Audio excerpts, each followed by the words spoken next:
Good evening, ladies and gentlemen, and welcome to Splendid Isolation History number 32, which is going to be about the Battle of Britain and facts and myths surrounding it. To give people a bit of time to join the stream, etc., I am going to start us off with a tune.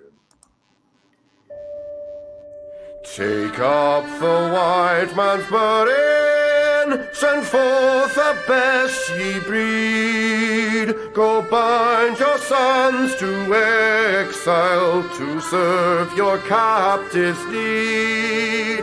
To wait in heavy harness on flooded folk and wall. Your new God's sullen peoples have devil and have child.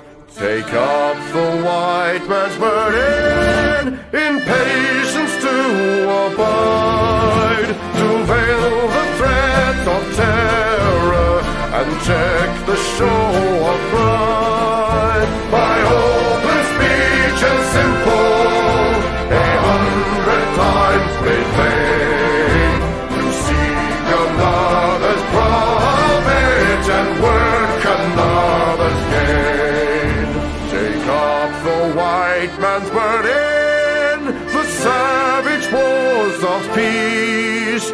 Fill full the mouth of famine and bid the sickness cease. And when your goal is nearest, the end for others sought, what's love and heed and folly, bring all your hopes to naught.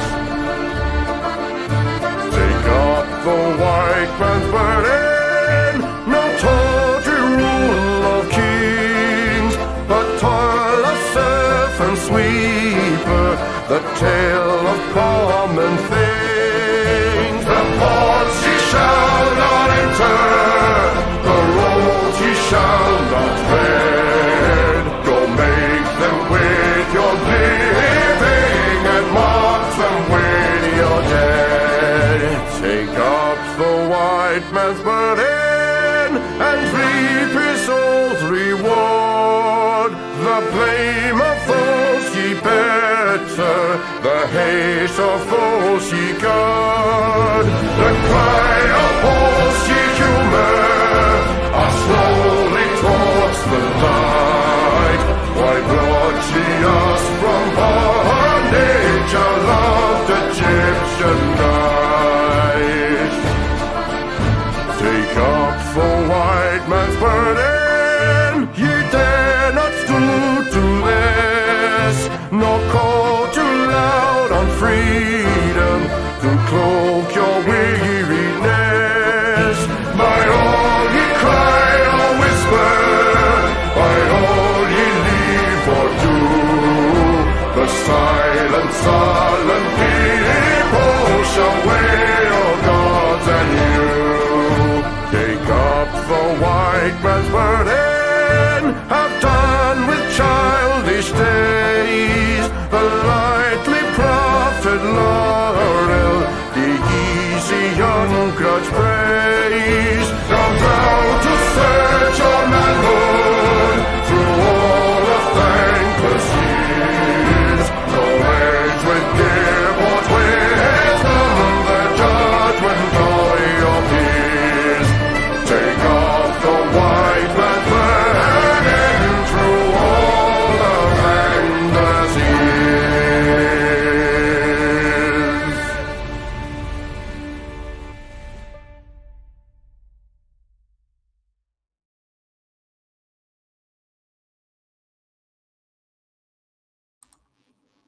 And that was, of course, the excellent Chris Gard. If you like music, good music, and you like it from someone who's on the right side of the political divide, please go and check out Chris Gard's excellent music channel on YouTube.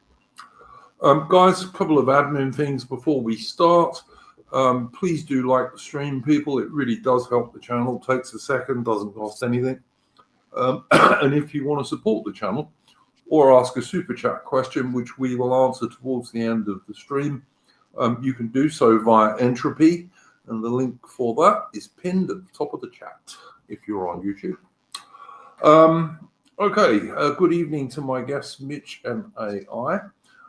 This is a subject that I picked for once. A lot of the history streams that we do are picked by other people, which is great. I actually prefer that. But this one I picked because I thought, we've just had the 85th Battle of Britain Day anniversary, which is the 15th of September, for anyone who doesn't know. But also because there are many myths surrounding the Battle of Britain. Now, before we get into this, I suppose we've got to talk briefly about the outbreak of World War II. World War II broke out in September 1939, as everybody probably knows, and it did so mostly because Neville Chamberlain, got annoyed with Adolf Hitler and gave a guarantee to Poland that if the Germans attacked Poland, Britain would go to war with Germany, even though Britain was totally incapable of doing anything useful to help the Poles. And the French basically followed the British in that guarantee. And as a result, in September 1939, when the Germans invaded Poland, World War II broke out, which, from a British point of view, was a bit unfortunate, seeing as it destroyed the British Empire. And, you know, it did not need to break out for Britain in September 1939. If I'd have been in charge of the British government at that stage, I would have wanted the war to break out as late as possible. The Royal Navy, for example, were working towards being fully war ready in 1941, at the end of 1941. So basically about the time of the Pearl Harbor attack. And would have been much stronger as a result if we could have put the war off till that stage. And that's, of course, if instead of the Germans and the Soviets signing the Ribbentrop-Molotov Pact and becoming effectively allies, Hitler hadn't have simply gone on and attacked the Soviet Union, which to my way of thinking is much more likely than him attacking Britain and France, where, you know, he never said he had the slightest interest in attacking Britain and France, and I don't believe he did have either. You know, he fought in World War I, and he knew that that could be a really nasty affair. So anyway, but leaving that aside, so obviously the first thing that happens is Britain wants to mine the waters around Norway to stop the Germans getting iron ore from Sweden. This leads the Germans to preempt the British and French, who are also sending troops to Norway. And the Germans preempt the British and French and invade the place. And whilst for the Royal Navy, the Norwegian campaign was very successful. Like we sank about a third of the German Navy in Norwegian waters. I'm sorry to interrupt, but didn't the Germans use paratroopers during the invasion of Norway? They may have done a little bit, but the first big use of them was in Belgium and Holland, I believe. A bit later. Okay. But they may have used some for sure. I know, because I know I was thinking about the Beluga, which had loads of troops to disembark. So I think it was more naval rather than. It was mostly a naval invasion. The Beluga was sunk by the Norwegians, incidentally. But the British did sink another German light cruiser with fleet air arm dive bombers from an aircraft carrier. And the Royal Navy destroyers, and also famously the battleship HMS Warspite, sank about 12 German destroyers in Norwegian wars, which was about half the German destroyer force. And of course, prior to this, in 1939, I think it was still in 1939, the Royal Navy had also destroyed the German so-called pocket battleship. They were really big, heavily armed, heavy cruisers. But they'd sunk the Graf Spee already as well in South American waters. So the German Navy was not looking very good in 1940. And it had always been vastly smaller than the Royal Navy, which of course was the biggest navy in the world in 1939 and 1940. Yeah, the German surface fleet had problems where because you had on one hand the Strength Through Joy program, which had like these cruise liners of the Wilhelm Gustloff and among others, and basically the German government decided to spend more on civilian cruise liners rather than more on what was called Plan Z, which was all about building up a massive surface fleet. And and it was always a fantasy fleet, Mitch, for the Germans, because the Germans after World War One never had the shipbuilding industry to build those ships, really.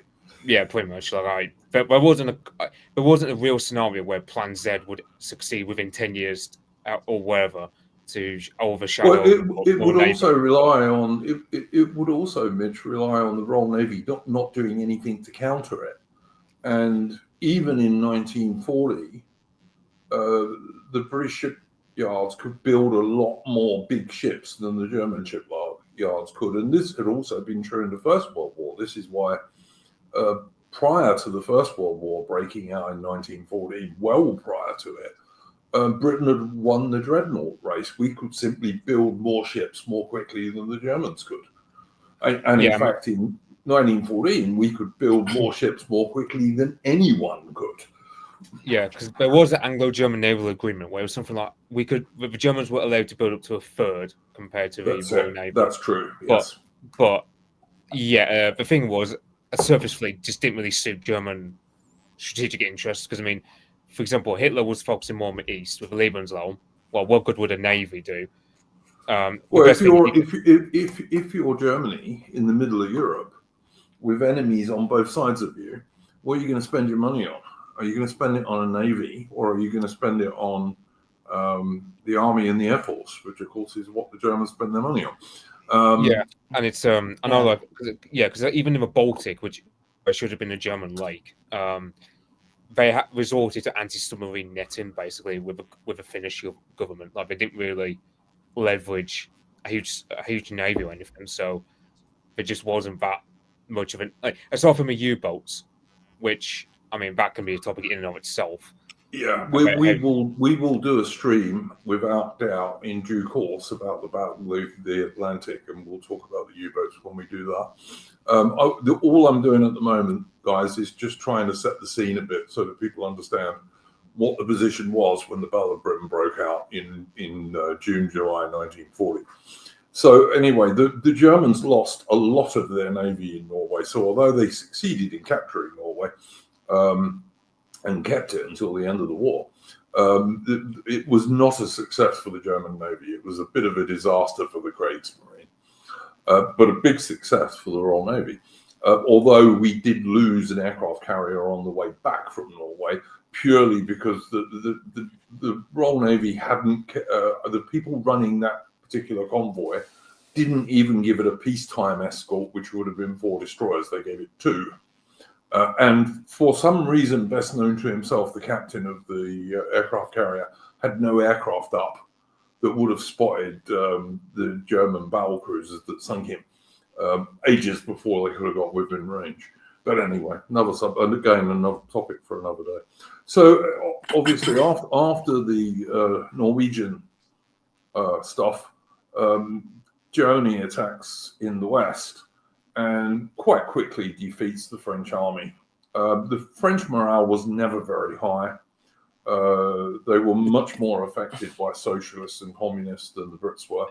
And correct me if I'm wrong, because you had the Maginot Line, which was the fortifications that France only went up to the French border with Belgium. Yes, that's right. Because the idea was that because of the Ardennes forest, that no significant troops and tanks could be moved through the Ardennes, and it wasn't a problem. The French didn't view it as a potential flashpoint. Of course. Yes, they were able to go through it. Yes, I will say there were war games conducted, I think in September or August 1939, that proved that Ardennes could actually be crossed by tanks. But the French were like, well, we found it really difficult, so the Germans won't be expected to do it. I mean, their argument was, well, we can't do it, so the Germans won't be able to do it. I think that was like that was the French rationale. Yeah, that's Again, very guys. common. Again, guys, I'm quite happy to do a video on the Battle of France if someone wants to come on and do it with me, and we will do that if people want to do it. But as I say, I'm only trying to set a background for the Battle of Britain here.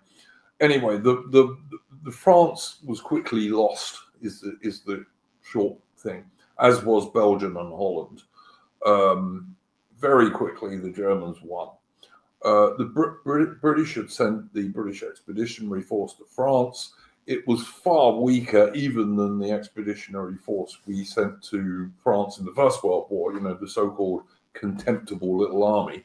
The army that Britain sent to France in 1940 was actually weaker than that. It was fully mechanized, which the German army never was, not even in 1945. Most German infantry divisions, their guns and baggage and all the rest of it was still pulled by horses in 1945. The British army was fully mechanized in 1940, but it was very small. There's clips of them going through Holland on bicycles, even. Oh yeah, all nations used bicycle troops during World War II. That was very common. The Japanese used them a lot in Malaya, for example. But anyway, this battle was lost very quickly. But because of the Royal Navy, and it was mostly the Royal Navy, not the famous little ships, the famous little boats and all the rest of it, those did indeed take part in the evacuation from Dunkirk. But most of the troops were actually picked up by the Royal Navy. And without the Royal Navy, the British Army would have been destroyed in France.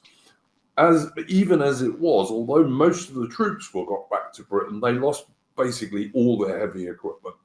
So all their carrier APCs, all their tanks, most of their guns, you name it, it was left in France.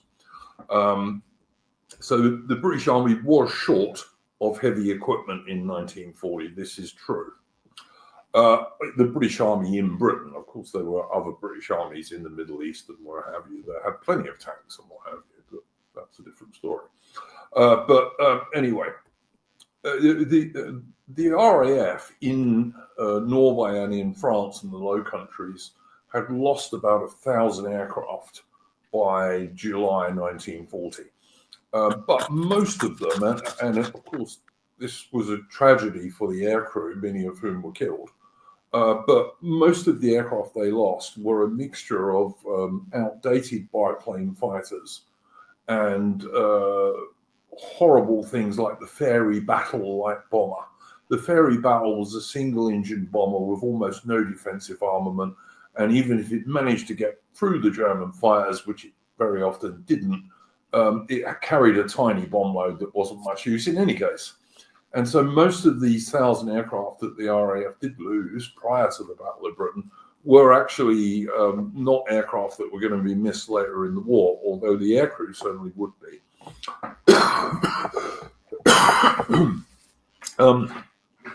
As we come up to the Battle of Britain, of course, the myth is that, first of all, Britain was standing alone. Well, yeah, if you don't count Canada, Australia, New Zealand, South Africa, Rhodesia, and the whole of the British Empire. Yes, it was standing alone. I would say because the ultimate argument is, well, we were the only ones left in Europe, and Canada and Australia are so far away. But the thing is, let's say, for argument's sake, we were ever invaded, the British government would just flee to Canada and just continue the fight there. They just get there were even plans, Mitch, for the Royal Navy to be based in Canada, if that had happened. Yeah, Sir Richard Hilton does actually raise that myth, because he just says, like, he jokingly says, when the whole of like foreign pilots and even the standing alone stuff, and it's like, well, yeah, the mightiest empire in the world, the largest navy in the world. It's not exactly. He didn't like the idea of this being like a David and Goliath, because it's not really a David and Goliath fight.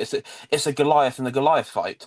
I mean, yes, the German army was far better, but as we mentioned, the German Navy was nowhere in the same league as the Royal Navy. Absolutely correct.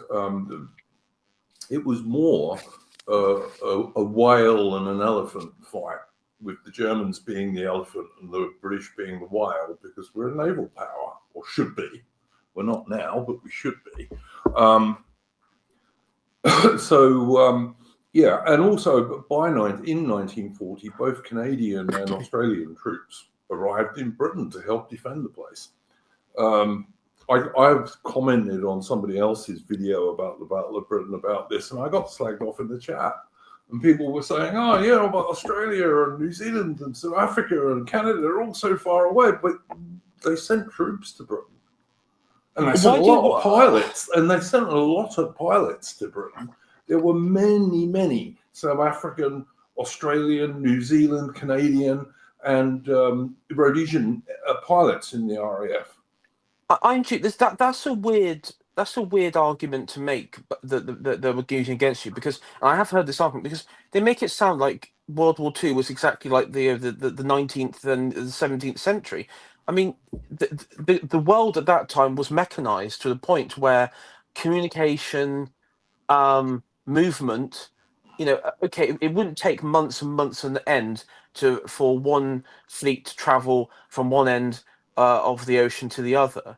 They make it sound like it was, it was some sort of primitive. We had this primitive societal empire. I mean, no, it was highly organized. Well, Yes. I mean, up at that point, it was being disassembled, but that's a separate point. But the point is, it was organized, it was united, it was strong, and I mean, far away. Well, yeah, that's how empires work, dumbass. I mean.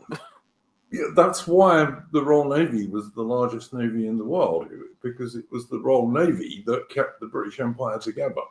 That's such a weird argument. That's such a weird argument. That'd be like saying, "Oh, well, the Romans couldn't respond to a rebellion in Syria because the legions were stationed at up at Hadrian's Wall."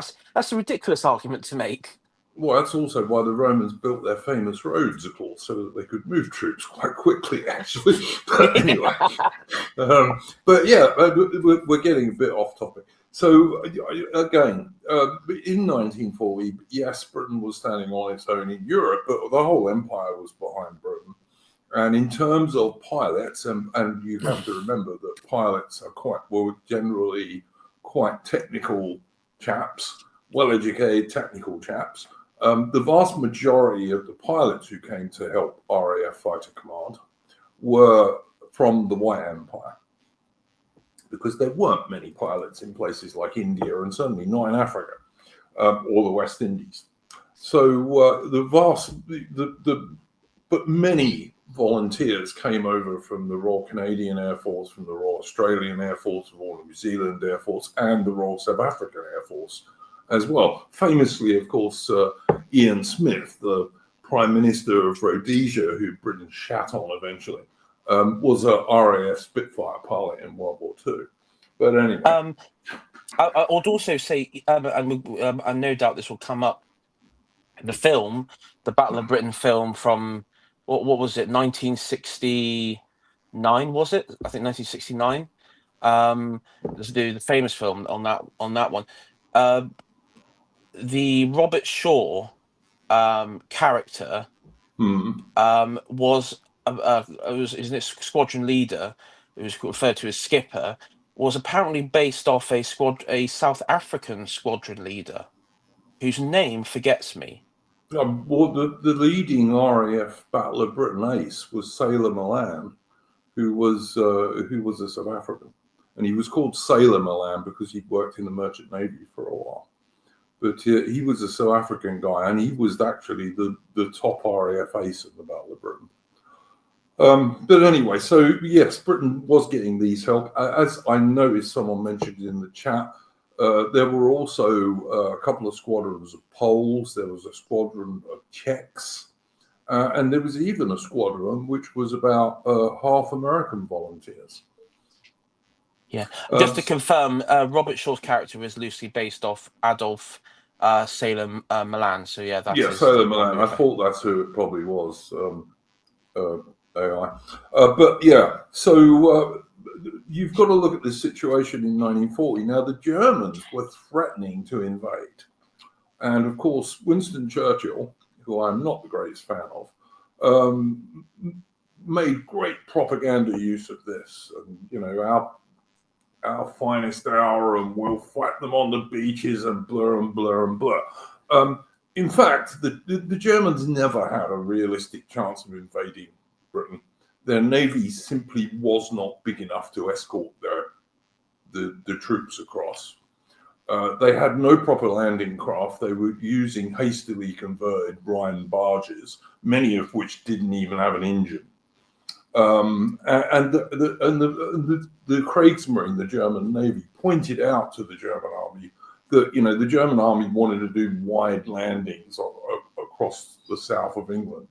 And the Kriegsmarine said, look, there's no chance of us being able to escort this at all.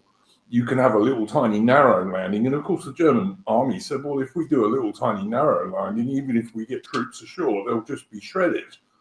And there was no realistic prospect of the Germans invading Britain in 1940. It was never going to happen. If they'd have tried, they would have been slaughtered by the Royal Navy, which was vastly more powerful than the German Navy. And particularly in 1940, because as I pointed out, the Germans lost about somewhere between a quarter and a third of their warships by the time the Battle of France had ended, mostly off Norway.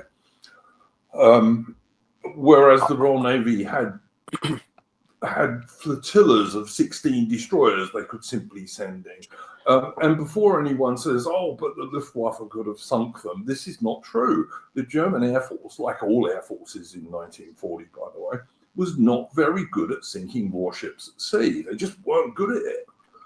And didn't have the right torpedoes and all sorts of things. The Royal Navy could do it, but not air forces.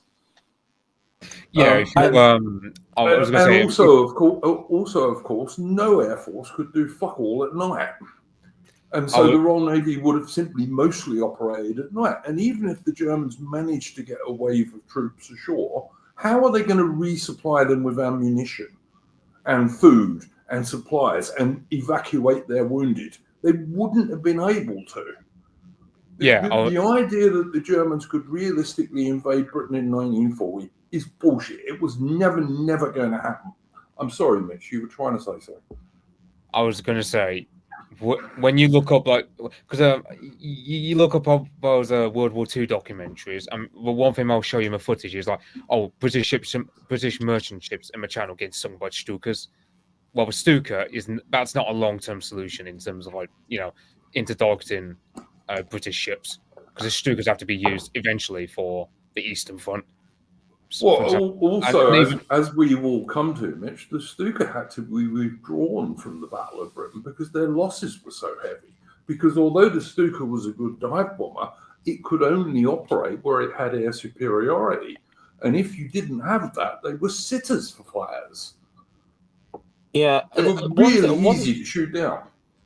One thing is quite interesting is we'll talk about the myth of this particular myth of, you know, the invasion was imminent. I did recently rewatch, because in preparation of this stream, I rewatched the film, and this film came out in 1969. So you're looking at nearly 30 years after the events of Battle of Britain.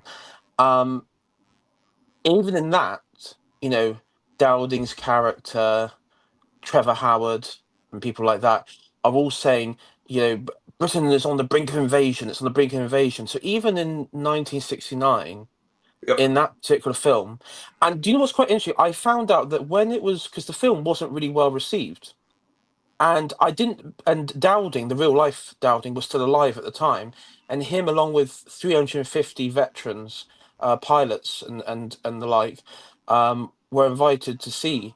And I tried to look through various articles to see if they actually made a comment on it.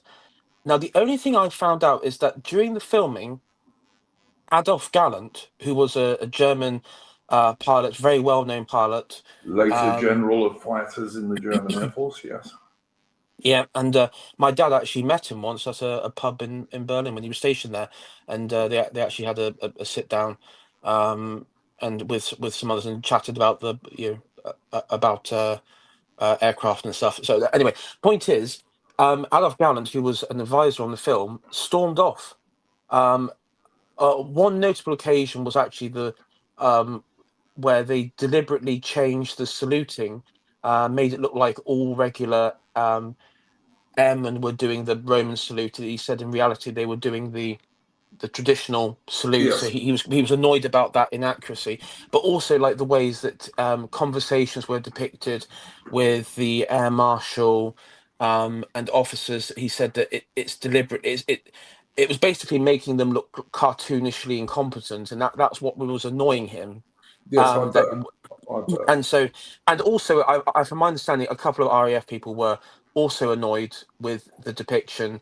That, as you said, that one, I think one of them actually did say, for example, that what was their biggest asset, the air for the pilots, was the Royal Navy in the Channel. Oh yeah, I mean, I'm going to get on to that in a minute, AI, because we'll talk a bit about SC rescue and what have you.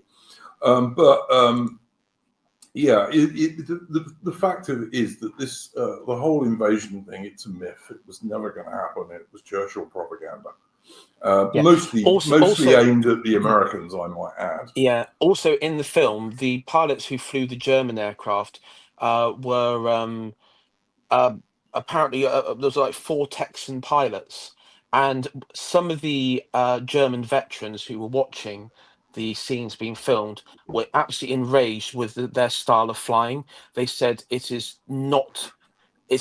basically said in the missile splits, it is not correct. They are far too relaxed. It has to be, the dive at a certain angle. They were really like, I mean, perfection Nazis, you could say.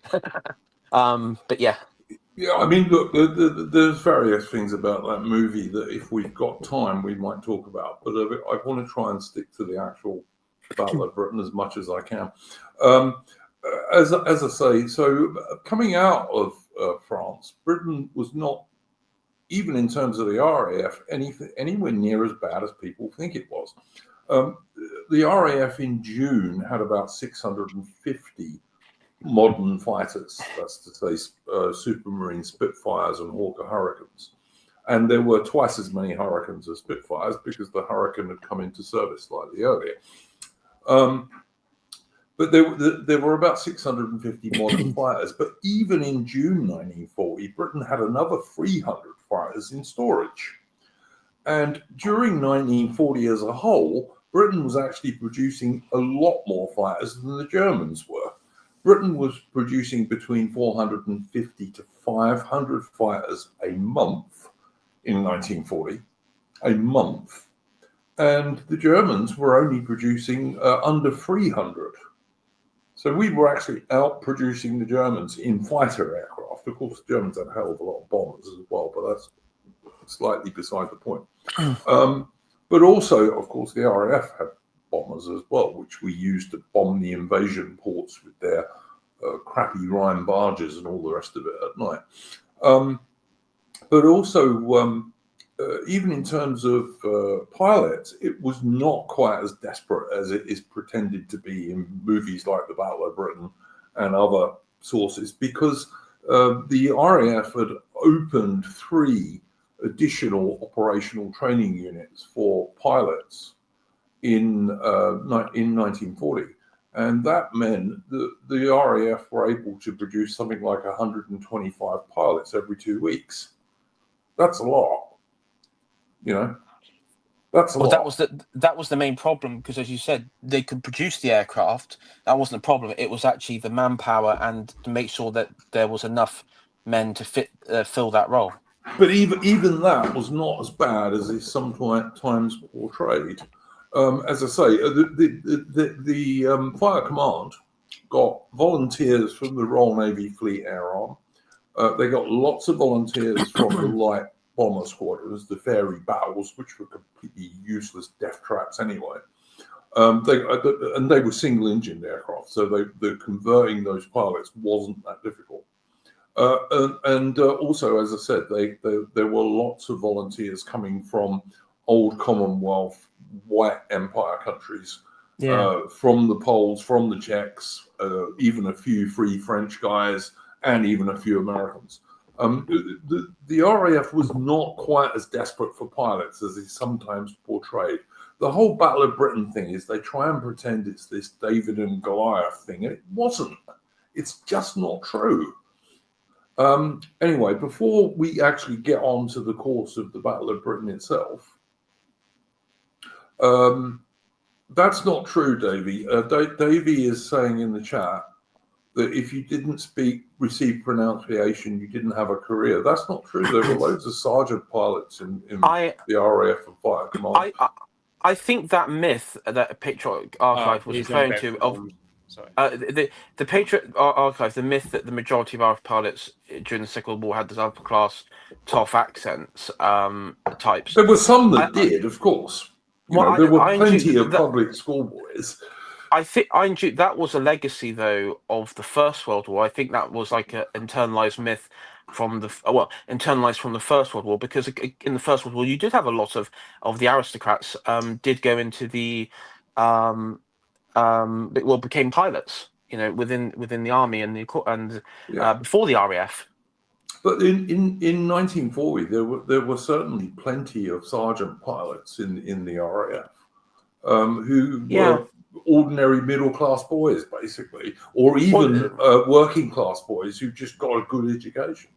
Dude, he's on about the films, not IRL. Oh, right. He was on about the film of a time where certain accents were privileged above others. Like it was at that time, for example, received pronunciation was probably more. It was more of a thing from back then as compared to now, where regional accents were more of a thing. Well, I mean, that's the Britain film. In the film, for example, you have Michael Caine, who has like his East End accent. You've got Christopher Plummer with the Canadian accent. I don't think Michael Caine does an East End accent in that movie. The guy who does is Ian McShane is the guy. Ian McShane. Yes. I mean, okay, maybe not, but there is one bit where he's he sort of when he says, "My engine's boiling. Either we take off, or we blow up. Your choice," sort of thing. His East End does come out a bit in that bit. Well, you probably picked that up, AI, because you have a fairly posh accent. But anyway, okay. I didn't, but whatever. I could be an RAF pilot. Sorry, you could have been an RAF pilot. You would have been a jolly good chap, AI. I say, old boy. But look, before we move on to the actual battle, we've been coming up for 40 minutes. Do either of you chaps have remarks you want to make about anything that happens prior to the Battle of Britain? So the Battle of France and all the rest of it.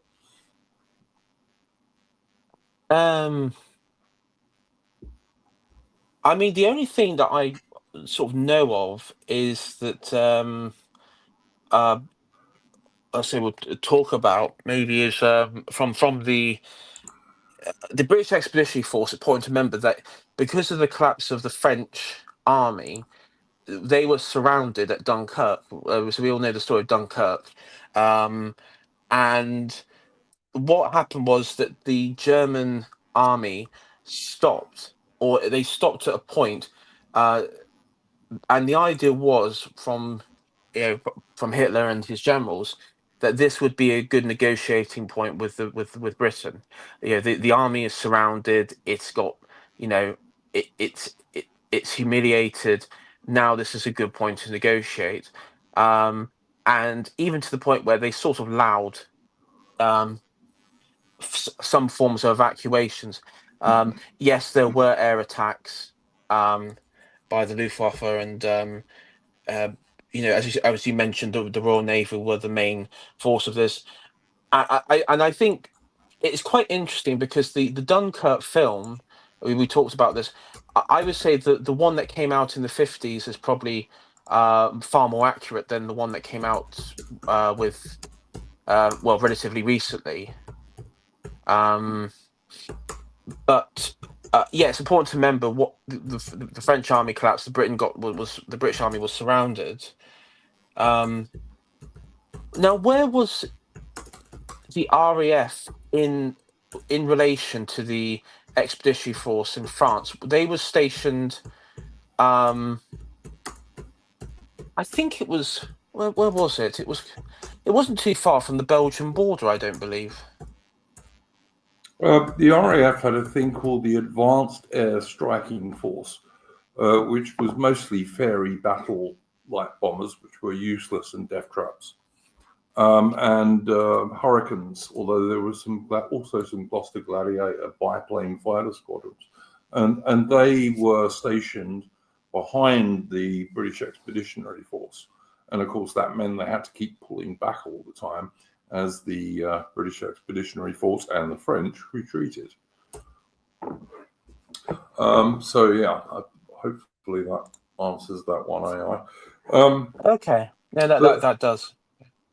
But yeah, and of course it was much easier for the RAF could retreat quite easily because the pilots got into their aircraft and flew to the next place. But of course, all your ground crew and your spare parts and your ammunition and bombs and fuel and all the rest of it, all that has to go by road, and that's more difficult. So anyway, yeah, by the end of the campaign in France, the RAF have lost about 1,000 aircraft in the war so far. But they weren't vital aircraft for the most part. For example, Spitfires were never allowed to operate in France in 1940. They did do sweeps from England, but they weren't allowed to actually operate from French airfields, whereas Hurricanes were. Just to give people a few technical bits and pieces, the RAF had two main fighter aircraft in the Battle of Britain. That was the Supermarine Spitfire and the Hawker Hurricane. The Hawker Hurricane was a more old-fashioned design. It was still a good aircraft. It could certainly fight German Messerschmitt 109s. It wasn't quite as good as the Messerschmitt. But it was still an aircraft with a well over 300 mile per hour level flight speed. It had 8 machine guns, which was probably not enough, but we'll talk about that in a minute. And it was generally a good aircraft. And most of the Battle of Britain fighters the British had were Hurricanes. There were twice as many Hurricanes as there were Spitfires, and Hurricanes were shot down most of the German aircraft that were shot down in the Battle of Britain. The other aircraft was the Supermarine Spitfire. Now, the Spitfire was a much more modern design, and the Mark I Spitfire in 1940 could do over 360 miles an hour in level flight, which was actually slightly faster than the German Bf 109E, which was the Mark they were using in the Battle of Britain. The German aircraft could dive a bit more quickly, but that was mainly because the Spitfire at this stage still had a carburetor, and it took the RAF pilots a bit of time to realize that if they didn't want their engine to cut out when they did a dive, they had to turn on their back before they dived. But it still meant the Messerschmitt could dive a little bit more quickly than the Spitfire. But on the other hand, the Spitfire was a little bit more maneuverable than the Messerschmitt was, and they were pretty evenly matched aircraft. Sorry, you were trying to say something.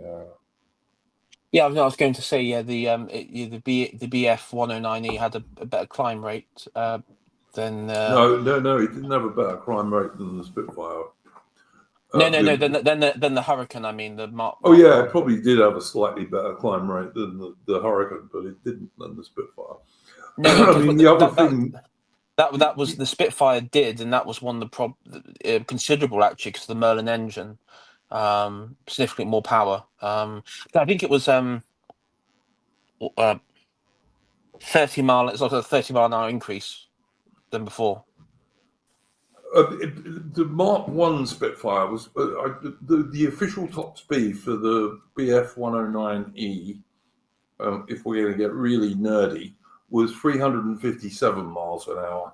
The official top speed for the Mark I Spitfire was 361 miles an hour, but that doesn't really make a great deal of difference. You're talking 4 miles an hour, guys. And how often are planes actually in level flight, rather than diving or whatever?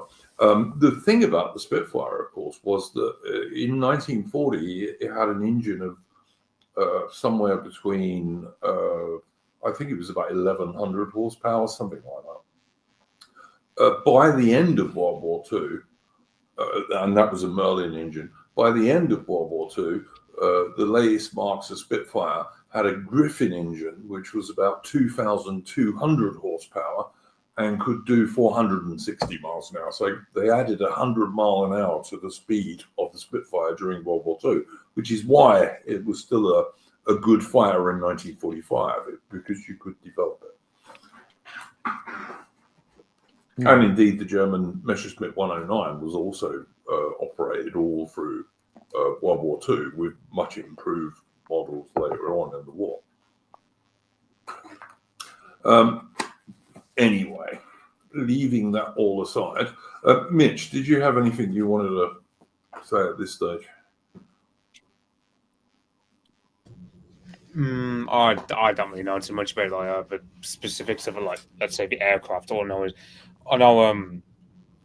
considering it's Superman Spitfire, it was designed by a guy called Reginald Mitchell, who came from Stoke. And if you go to the Imperial War Museum in Stoke, you can find like a replica, and there's quite a bit of an exhibit about the Spitfire, which I used to visit before lockdown. And of course, the Mitchell and Supermarine were, as their name suggests, they used to build seaplanes and amphibious aircraft originally. And Mitchell was responsible for a lot of these fast racing seaplanes that eventually won Britain the Schneider Trophy. And the Spitfire is not a direct descendant of those, but designing high-speed aircraft like that certainly helped him when he came to design the Spitfire.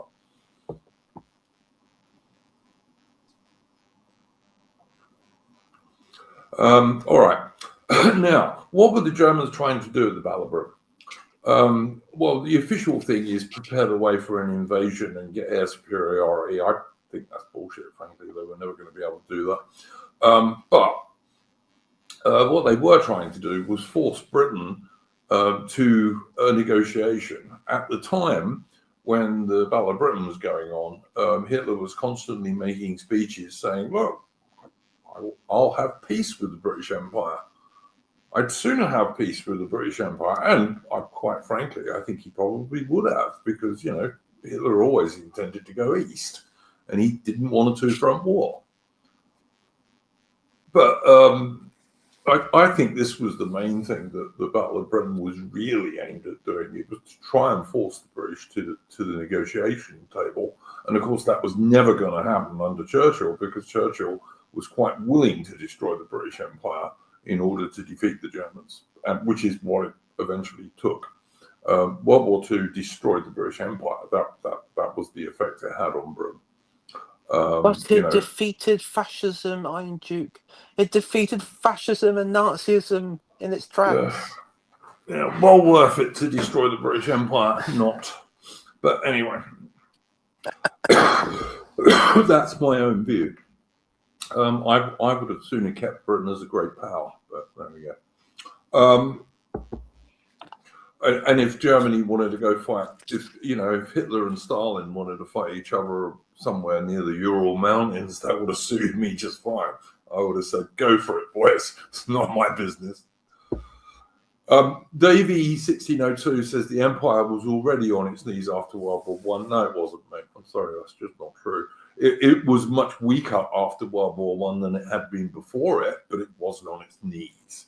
That was entirely the doing of World War II. But anyway.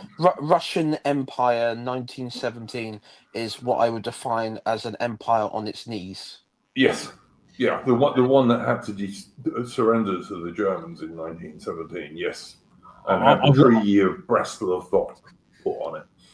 Yeah, two bits. Well, I don't want to derail it too much, but so January 1917. I mean, most Russians were fairly optimistic they'd win the war. So even then, like, it's quite a bit a massive turnaround what happened with the revolutions. And B, I think in a way, like, World War I was kind of a beginning of the end, because we bought.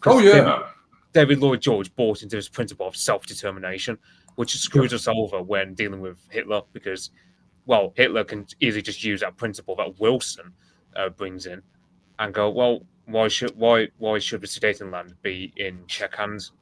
And it's like, whereas we could have gone, oh well, because we say so. We could have just played the imperialist card, but we didn't. Like, we just surrendered ourselves to this stupid principle that ended up screwing us over because we're willing to fight for Poland, but then after the war, you have someone like Gandhi saying, "Well, why don't you give us freedom, man?" And it's just, Oh, look, again, it's going to take us too far from the topic of the stream, but you can look at ridiculous things that Winston Churchill did, like signing the Atlantic Charter, which was specifically about if you went along with the Atlantic Charter, you were going to liquidate the British Empire, obviously, and Churchill signed it. But Churchill was a twat in my opinion. But there we go. And that's being kind to him. But again, it's off topic. It's going a long way off what we're talking about at the moment. But yeah, I would agree with you, Mitch. The original sin of Britain and the Empire was joining World War I in 1914. And then, even on top of that, it was in raising a mass army against all British military tradition. It's something Britain never did. We had a big navy. We didn't have a big army. And we didn't need a big army either, because we're an island, as people often forget these days. But anyway, so yeah, the original sin of ICAI has now become Hugo Sperl, one of the German Luftwaffe commanders during the Battle of Britain. Yeah, I just wanted to. I mean, yeah, quite a important figure in that regard.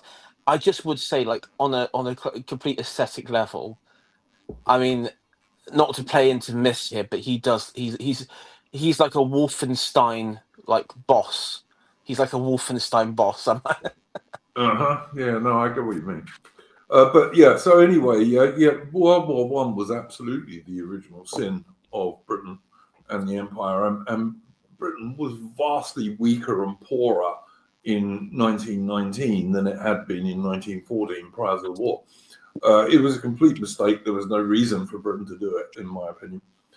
Certainly not in 1914. I mean, if Britain had done what America did and joined the war in 1917, when it was obvious who was going to win, that would have made more sense. I actually suspect if Britain hadn't joined the war in 14, the Germans would have won by 1916. And it would no more have affected Britain than the Franco-Prussian War did, which the Germans also won. So, so what? But World War II was what absolutely destroyed the British Empire. That was the main result of World War II for Britain, was the destruction of the empire and the reduction of Britain from a first-rate power to a third-rate power, or a second-rate power anyway.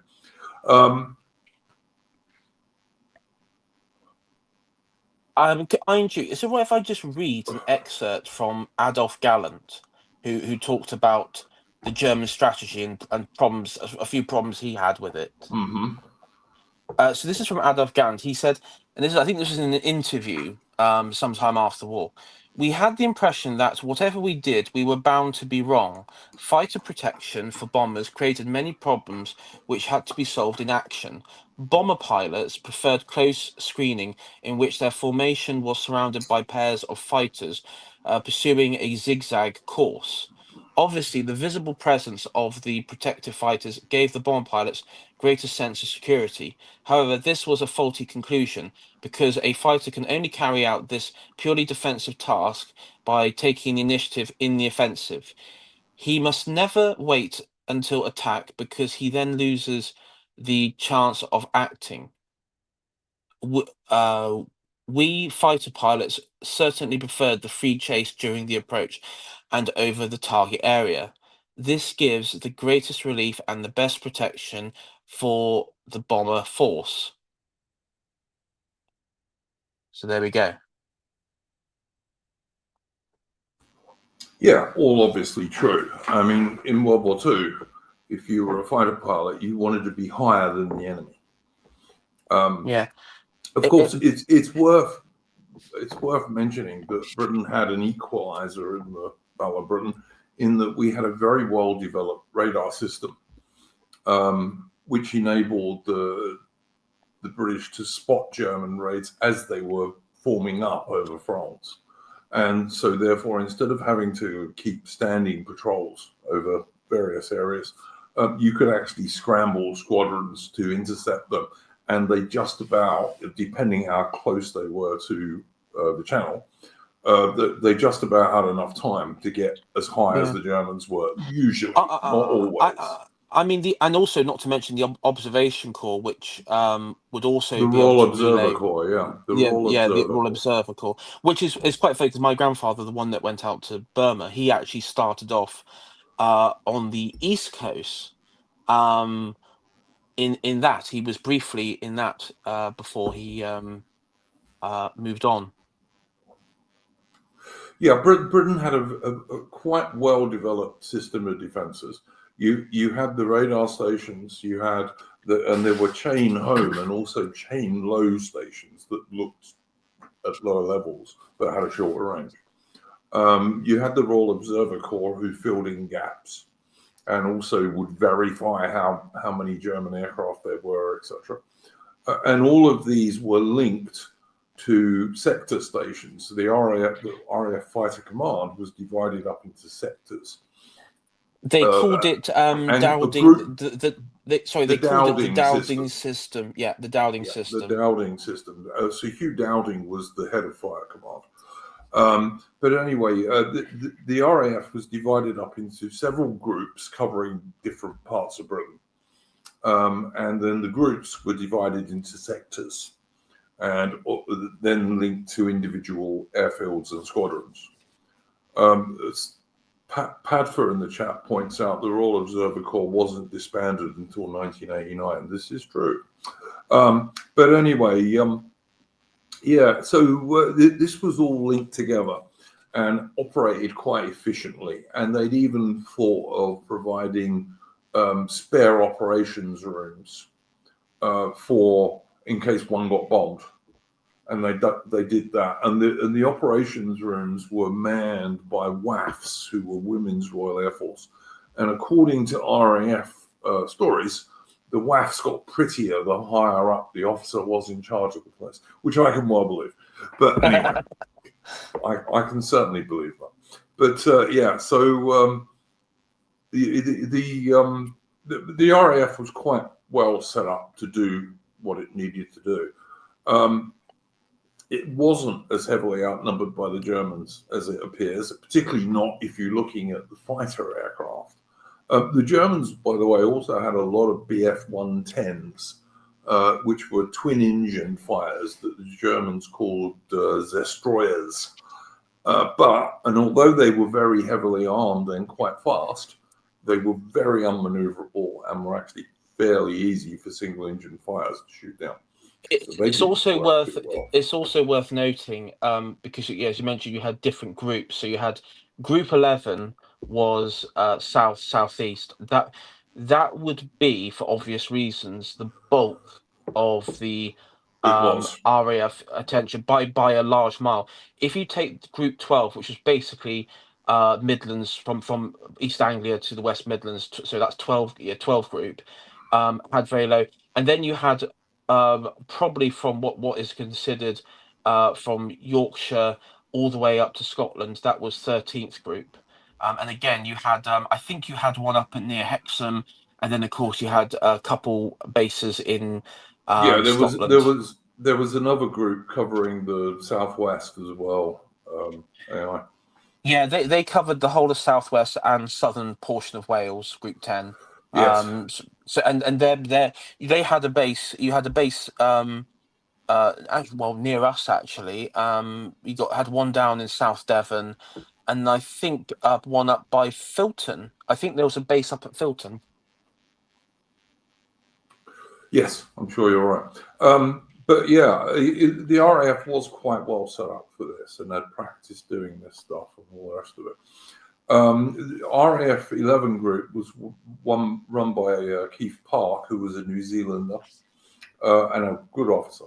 And the RAF Fire Command overall was run by Sir Hugh Dowding, who'd actually been ready to retire just prior to the war, but they asked him to stay on because he had organized this whole system which worked so well during the Battle of Britain. And basically it meant that the German raids were nearly always intercepted. Although sometimes a big German raid would be intercepted by a single squadron of 12 aircraft. So you might have like 100 or 150 German bombers with fighter escort, and they'd be intercepted by 12 Hurricanes or 12 Spitfires. And that obviously was not ideal. Just to answer Kay Buckley, no, actually, the Southwest was very active. Exeter and Plymouth were both bombed. According to German pilots, though, I believe Exeter was bombed by mistake. They wanted to bomb Plymouth, but because of their they just happened to be over the wrong target area. They just were off course. They were off course by quite a bit, and they would fly over. And I remember when I was a young boy, my grandmother said she remembers on Dartmoor up on the moors, the German bombers flying back from bombing places like Barry and southern Wales. Yeah, I mean, during the war, even places like Liverpool were quite frequently bombed because they were a major port. Yeah, and German bombers could get to these places, but German fighters couldn't. One of the disadvantages, it's worth pointing out to people who don't know much about this, is that a German Messerschmitt Bf 109 in 1940 could just about get to London.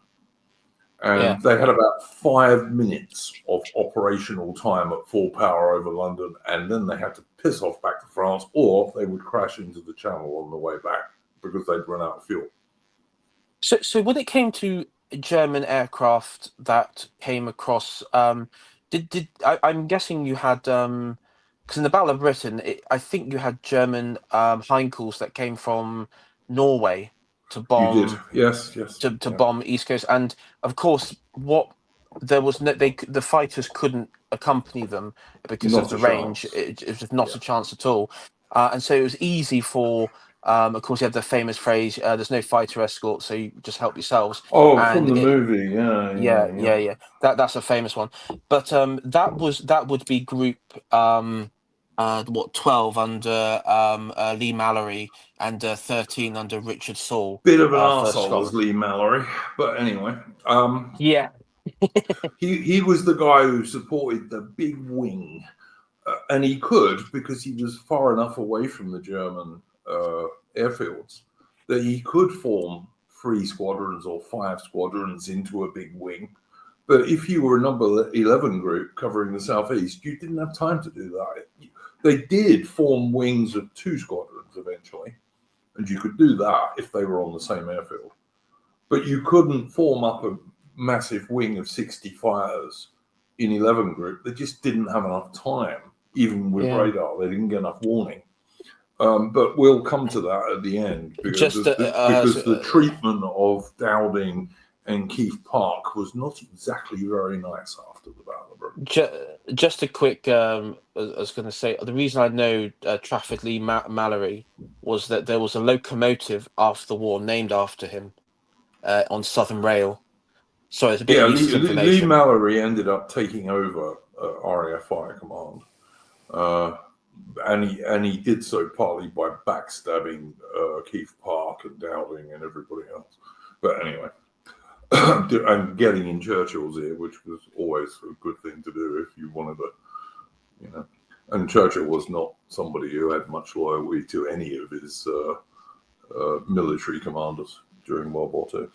But anyway, leaving that aside, Dowding was shamefully treated, quite frankly. But anyway. The Brits were actually able to do this. The Germans could only really escort their aircraft as far as London, and they had medium bombers. These were not B-17s or Lancasters. The Germans were flying. Their biggest bomber was the Heinkel 111, which was a medium bomber. And couldn't carry even as many bombs as the British Wellington in terms of weight. But that was their biggest bomber. Some of their others, like the Dornier 17, also known as the Flying Pencil, had a very small bomb load, relatively speaking. They also had a number of the excellent Junkers Ju-88s, which were good aircraft and quite fast. And they were the most difficult bombers for the RAF to actually shoot down in the Battle of Britain. The other thing that could have happened, of course, is had, famously the German attacks on RAF airfields were going fairly well initially, particularly the airfields that were closer to the coast and therefore had the least warning of the Germans getting there. These attacks were going quite well. What happened was some German pilot accidentally bombed London, and he did so against orders. Hitler had specifically told people not to bomb London. But some pilot got mixed up, got lost, whatever, jettisoned his bombs over London. And Churchill went, aha, we'll bomb Berlin, which was, of course, much more difficult than bombing London, because the Germans only had to fly from the French coast to London, which is not that far. Whereas in order to bomb Berlin, the RAF had to fly over most of Europe to get there. And, of course, there's not a big River Thames that even at night bombers can follow in order to get to Berlin, unlike London. Yeah. Yes, I have done stuff on Dresden and Coventry. Yes, I have. Yeah, Sorry. my dad's uncle was in bomber command. He was on the aircraft. He was shot down over Holland. Yeah. You had to fly all the way across France or Holland or Belgium, and then most of the way across Germany to get to Berlin. It was a long way. Yeah, to be fair, I think it was like with bomber suburbs, but that was enough to humiliate Goering. And after that, yes, Goering just thought, okay, he's going to have to. So the Germans now just go, okay, we're going to bomb the cities now to exact revenge for this. Yep. Exactly. And that, of course, was completely the wrong thing to do, because the bombing of RAF airfields had actually been going fairly well for the Germans. But, London was such an enormous target. And of course, it was quite important because the London docks were still working in the Second World War. So, it was quite a good area for the Germans to attack from that point of view. That was the split in the Luftwaffe, because you mentioned people like, because I was just going to say it was if I just bring up like Hugo Spiro and Albert Kesselring, they both were, or I know Kesselring was very much in favour of continuing bombing the airfields. Now, Goering's argument was, well, if we target the cities, it's the propaganda victory of demoralised, but also, as you mentioned, it was about weakening their manufacturing power. That was the argument put forward. I mean, Adolf Galland, I think retrospectively, he said that he at the time he viewed it as a mistake, and he was the one that I don't think he said it to Goering's face, but I know it made its way into the film. He said, like, when he was asked about that, he said, well, and they said, well, Goering said, like, what do you need? And he just said, I need like a fleet of Spitfires. Yeah, something along those lines. Yeah, no, he actually did say it to Goering's face. And did he actually? He did say it. Yeah, no, he did it. And Goering said to him, what can I give you, mein Herr, or whatever? And Galland, as a joke, turned around and said, squadron of Spitfires, please, Herr Reichsmarschall. So, yeah, this is true. This did happen. He did actually say that, yeah. But he was taking... Galland was taking the piss, basically.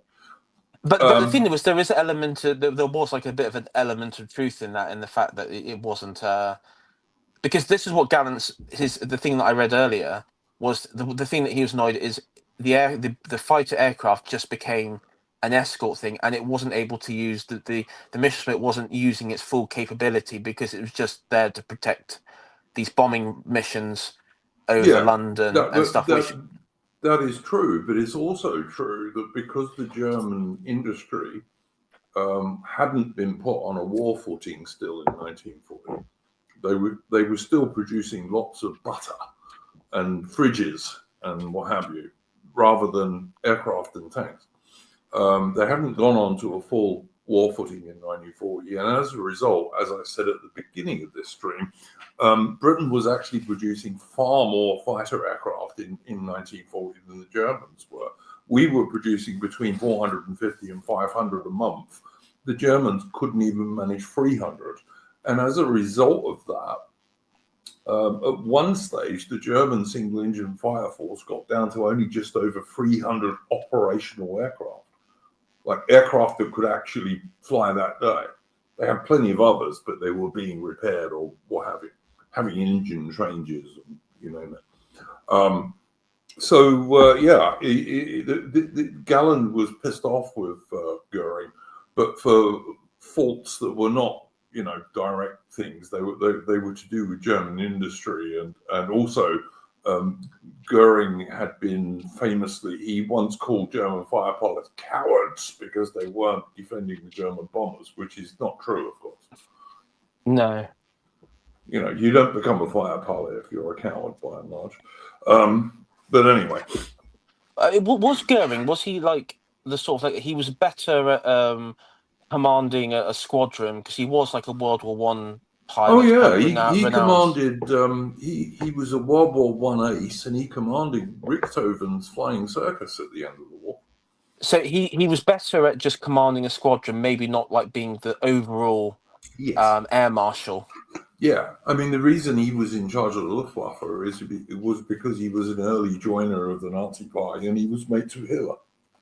And he was quite a famous political. He was also quite a famous figure as well. He was famous because he was a First World War fire ace. Yes. Yeah. Absolutely. Key Buckley saying that no, there's the Women's Auxiliary Balloon Corps for that. Whatever he's talking about, I don't know. You must be talking about something I missed earlier. But yeah, there was the Women's Auxiliary Balloon Corps. Sure, it was absolutely vile to World War II, but anyway. But I mean, these days, if they made a movie these days, they'd probably be the people who won the medal, because, you know, girl power.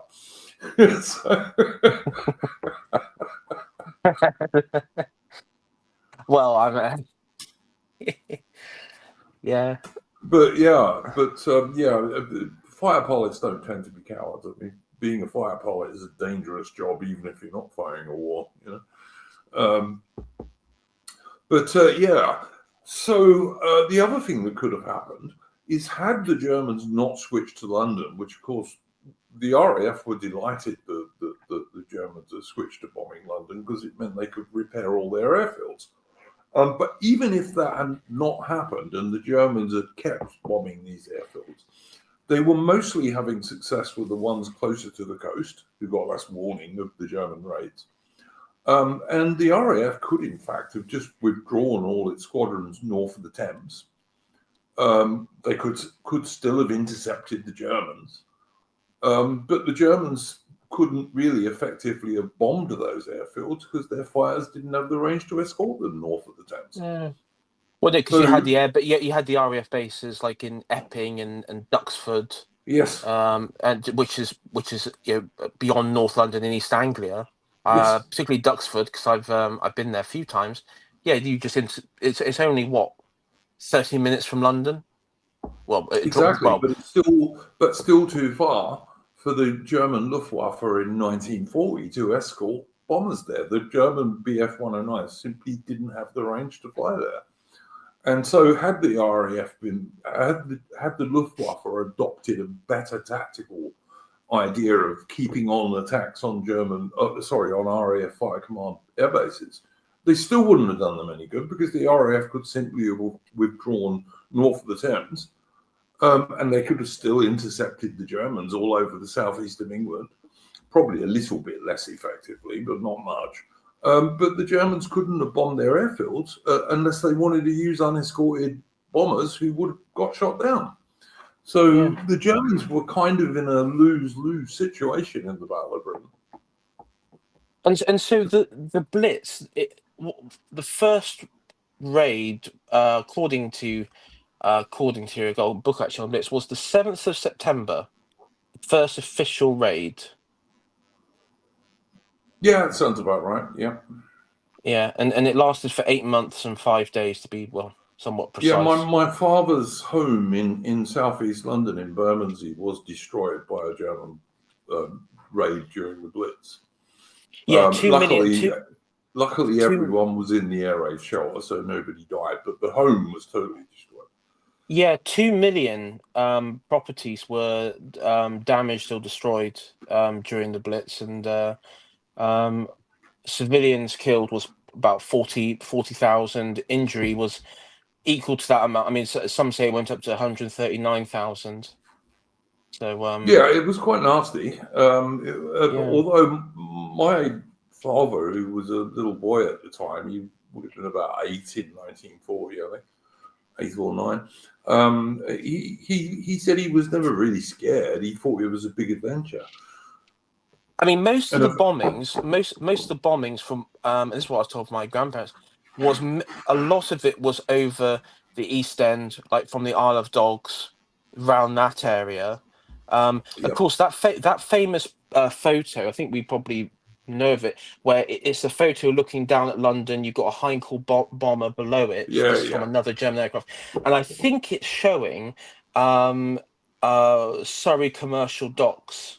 And Wapping and probably the Isle of Dogs as well. Surrey commercial docks was on the south side of the river. That's probably why my dad's house was destroyed, because it wasn't that far from Surrey commercial docks, which is the south. They were the big docks on the south side. The other docks were on the north side, on the east side.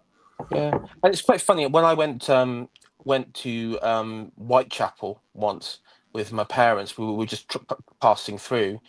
And you go through like this old sort of like Victorian-esque lane, and then suddenly you see like built like Victorian buildings, Georgian buildings, and then suddenly you see like a modernist building.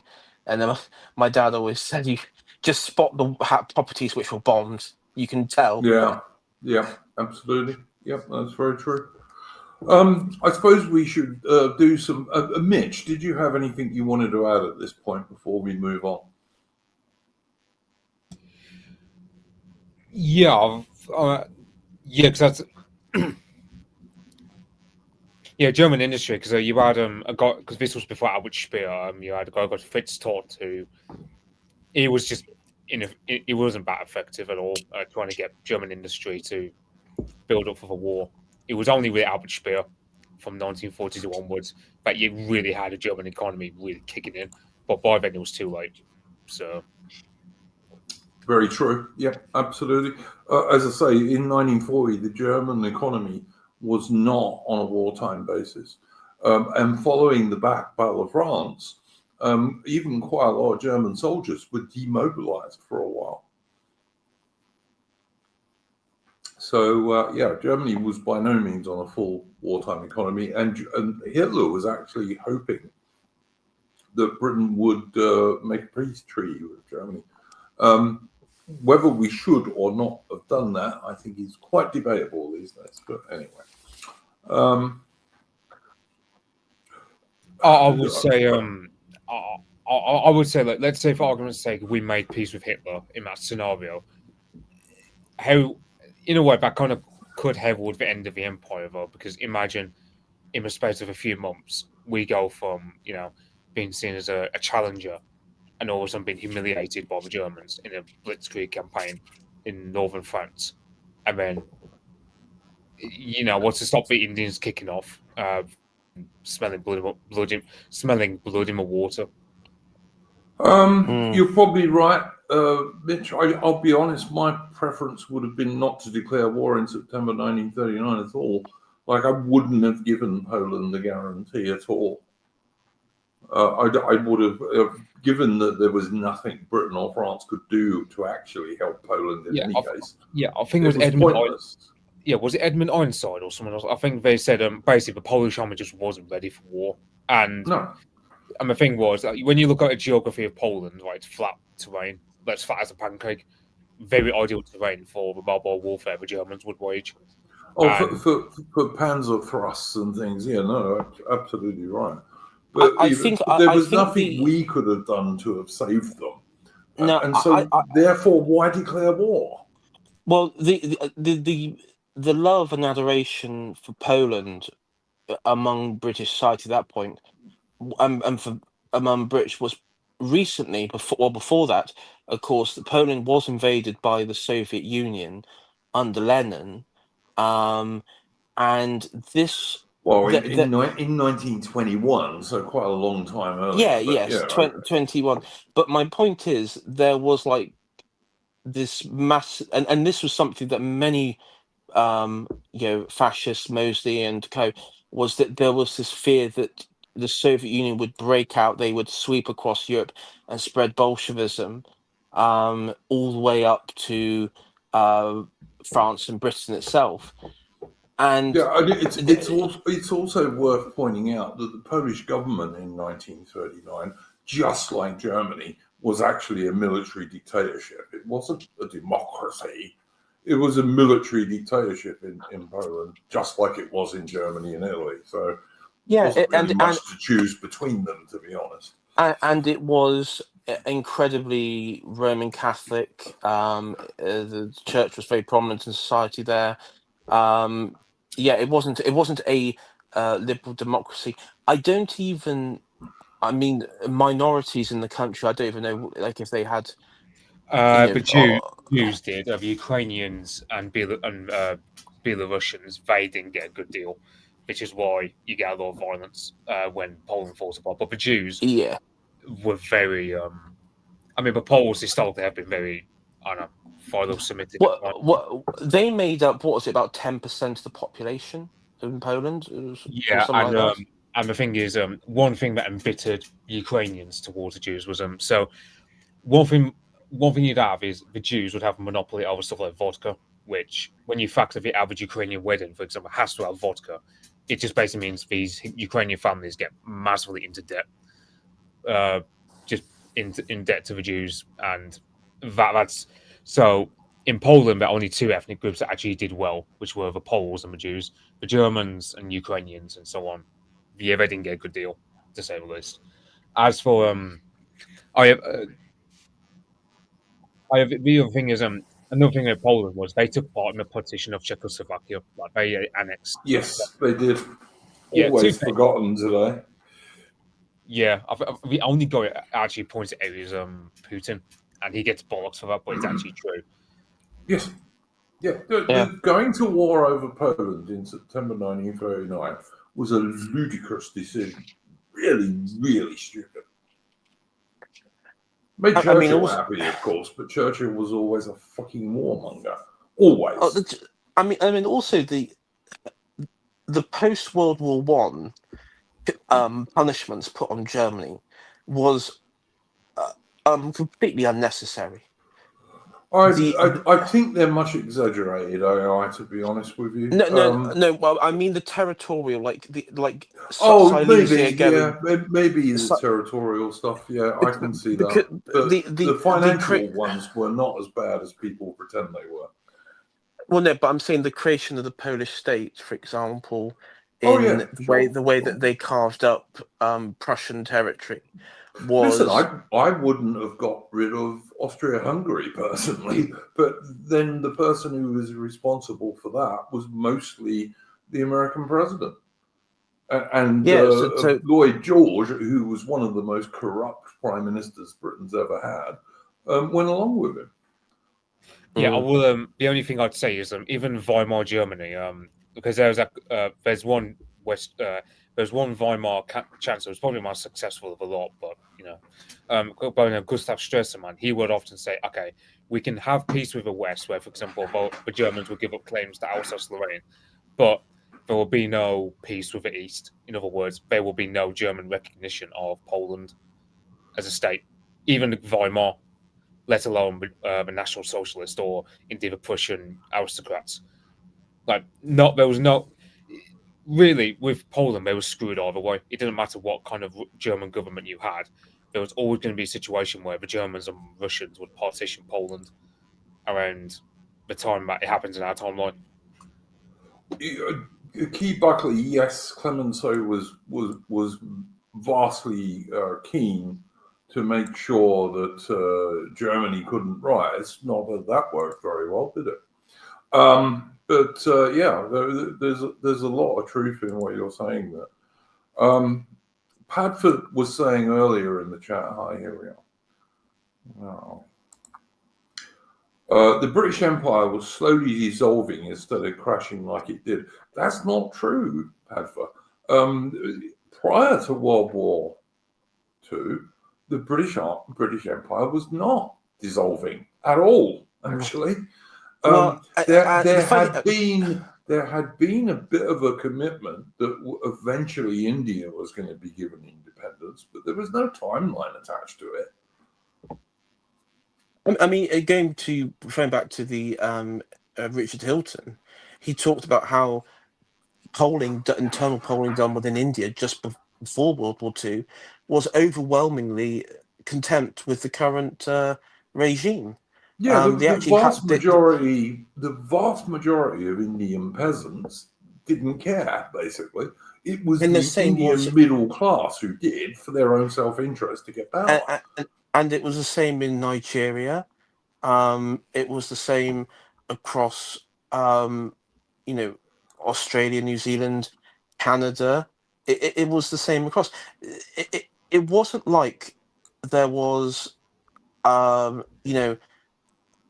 this sort of like, I guess just trying to compare it, say like late stage Ottomans with their provinces in the Balkans, sort of like that sort of separatism. It wasn't like that at all. It was very quick, and basically what happened was, as you mentioned, the World War II, the decisions by Churchill, and also you had people who were in the imperial administration who were basically there just to bring it all down. Yes, they were put in there to bring it all down. Well, there were communists and what have you in the British establishment even prior to the war. Absolutely, there were. Yes, and you even had like Africans in like the Ivory Coast, the Gold Coast colonies who were like, "Wait a minute, why are you going?" And were really pissed off that they felt like they were left in the lurch. And then suddenly they had these American tycoons who came in, representing the American state, and then you had like coups. You had these new presidents, internal coups, and unfortunately, a lot of the problems that you see in these former colonies in Africa, from in the Cold War period up to modern day, is a result of that destabilizing factor of just like, it wasn't even like a transition of empire. It was just like, oh, we're going now. Bye bye. Good luck. Yeah, it was the British left more than anything else. It wasn't the British were forced out. No. It was the British just left. But yeah, absolutely true. But I'm conscious that this is quite a long way off our topic. Although it's not really, because the Battle of Britain was our finest hour, even though it was like prelude to our doom, if you want, in some respects. But yeah, let's do a few facts and figures as we're starting to wind down the stream. It's the RAF in total, and this is not fighter command. This includes RAF Bomber Command and RAF Coastal Command as well. The RAF during the period of the Battle of Britain lost a bit under 2,000 aircraft, and the Germans lost something 2,600, something like that. About 1,500 RAF pilots and aircrew were killed. Again, that's not Battle of Britain fighter pilots. That is the whole of the RAF, including bombers and maritime patrol aircraft and what have you. Whereas the Luftwaffe lost something like 2,600 dead. A lot of other guys were wounded. A lot of civilians were killed and wounded, obviously, because the Germans did daylight raids on London and all sorts of other things, which were also very expensive for them in terms of aircrew. It was Davy 1602 says swan song. I suppose that might be one way to describe it. But it was certainly, I mean, it was a victory, I guess it was, except the German sea lion invasion plan was always fantasy. And I don't see a way that the Germans could really have won the Battle of Britain, to be honest, even if they'd have perfectly controlled it tactically. The RAF always had an answer to anything that the Germans could do, particularly because we were producing more aircraft than the Germans were, and we were also producing more pilots than the Germans were. So, a bit difficult, really, from the Germans' point of view. And of course, ultimately, Hitler cancelled Sea Lion and decided he was going to go and attack the Soviet Union instead, which, in my humble opinion, was what he always wanted to do in the first place, and probably would have preferred doing to attacking France and Britain in 1940 as well. Well, yeah, it's like, he kept saying before the war with British journalists. He said, "Well, look, he wants to take the Ukraine, so that way he can never be starved out like we did to the Germans in the First World War." So and also he wanted the Russian oil in the Caucasus because Romanian oil, whilst it was vital to the Germans, wasn't enough. He needed a lot. Germany was always short of oil, and of course the German synthetic oil stuff was always extremely expensive and didn't actually produce all that much oil. And politically, he wanted to wipe out Bolshevism. Sure, yeah. I mean, he'd only been going on about that since about like 1925 or something. I mean, it was no secret. He literally every year from probably 1925 since he entered politics, he talked about wiping out Bolshevism. In all his speeches, pretty much was, "We're going to defeat them. We're just going to wipe them all out." And Britain decided that it was going to insert itself into this situation at the cost of the entire British Empire and reducing Britain to a second-rate power. So okay. Yeah, I mean, in his mind, that in his mind, he said that countries in the West would slowly be consumed by Bolshevism. I actually think that what he failed to realize was that wasn't the case. It was Trotskyism, Trotskyism, liberalism, that was then formed into liberalism and neoconservatism, as what was mentioned by Richard Hilton, where he said he talked about that, how I mean, yes, it did come from the Soviet Union, but it wasn't the Bolsheviks that. I mean, listen, the Bolsheviks were a terrible regime, absolutely like enemies of Europe, but it was a different form of enemy to Europe. Well, the Bolsheviks were the enemies of the Russians as well, but I mean, the Russian.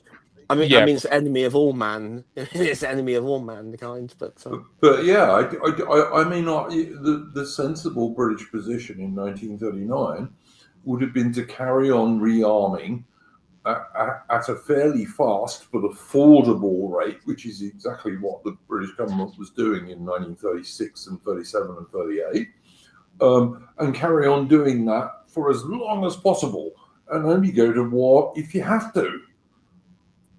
You know, you never want to go to war unless you have to. Yeah, and the thing is, I wonder how much of that, like Neil Ferguson often provides this narrative of, "Oh well, it was worth it that we ended up losing the empire because we did it on such a morally good basis. You know, we fought against fascism."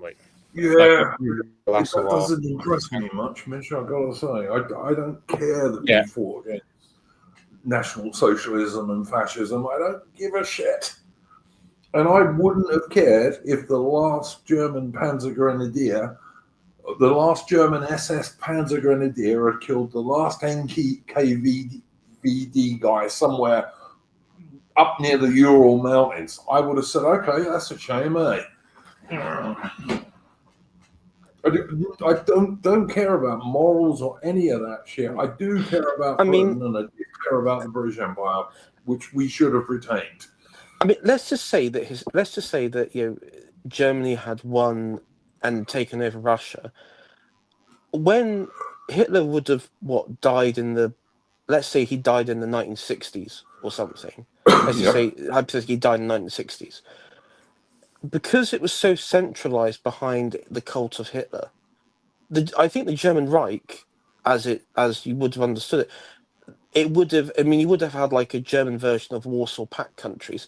The system would have collapsed in on itself anyway. I don't think it would have remained united. So, I mean, yeah, you just wouldn't have communism. You wouldn't have Bolshevism. Almost certainly. But it wouldn't be like this man in the high castle sort of understanding of it. No, that's just left-wing fantasy AI. But also, the Germans were never going to be able to take over all of the Soviet Union. Not even Hitler thought they could.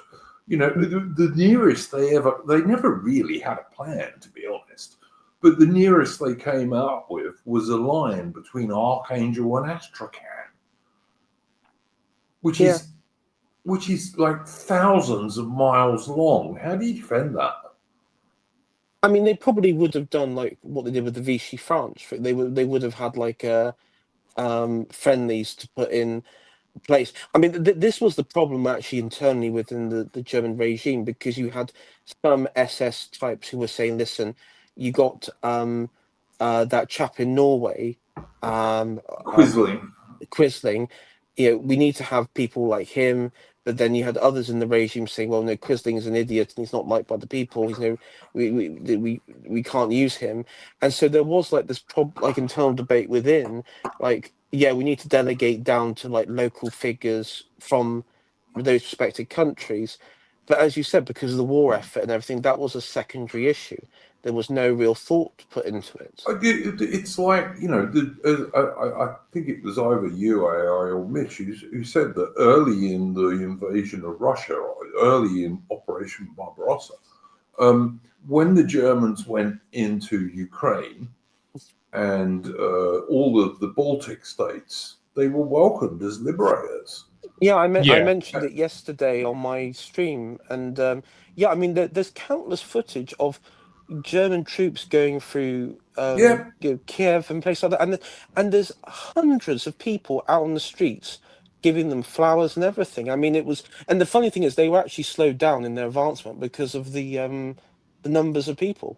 If the Germans had a more sensible policy of actually supporting the nationalists in those areas, and just not treating them as conquered, they would have got many, many allies when they invaded European Russia.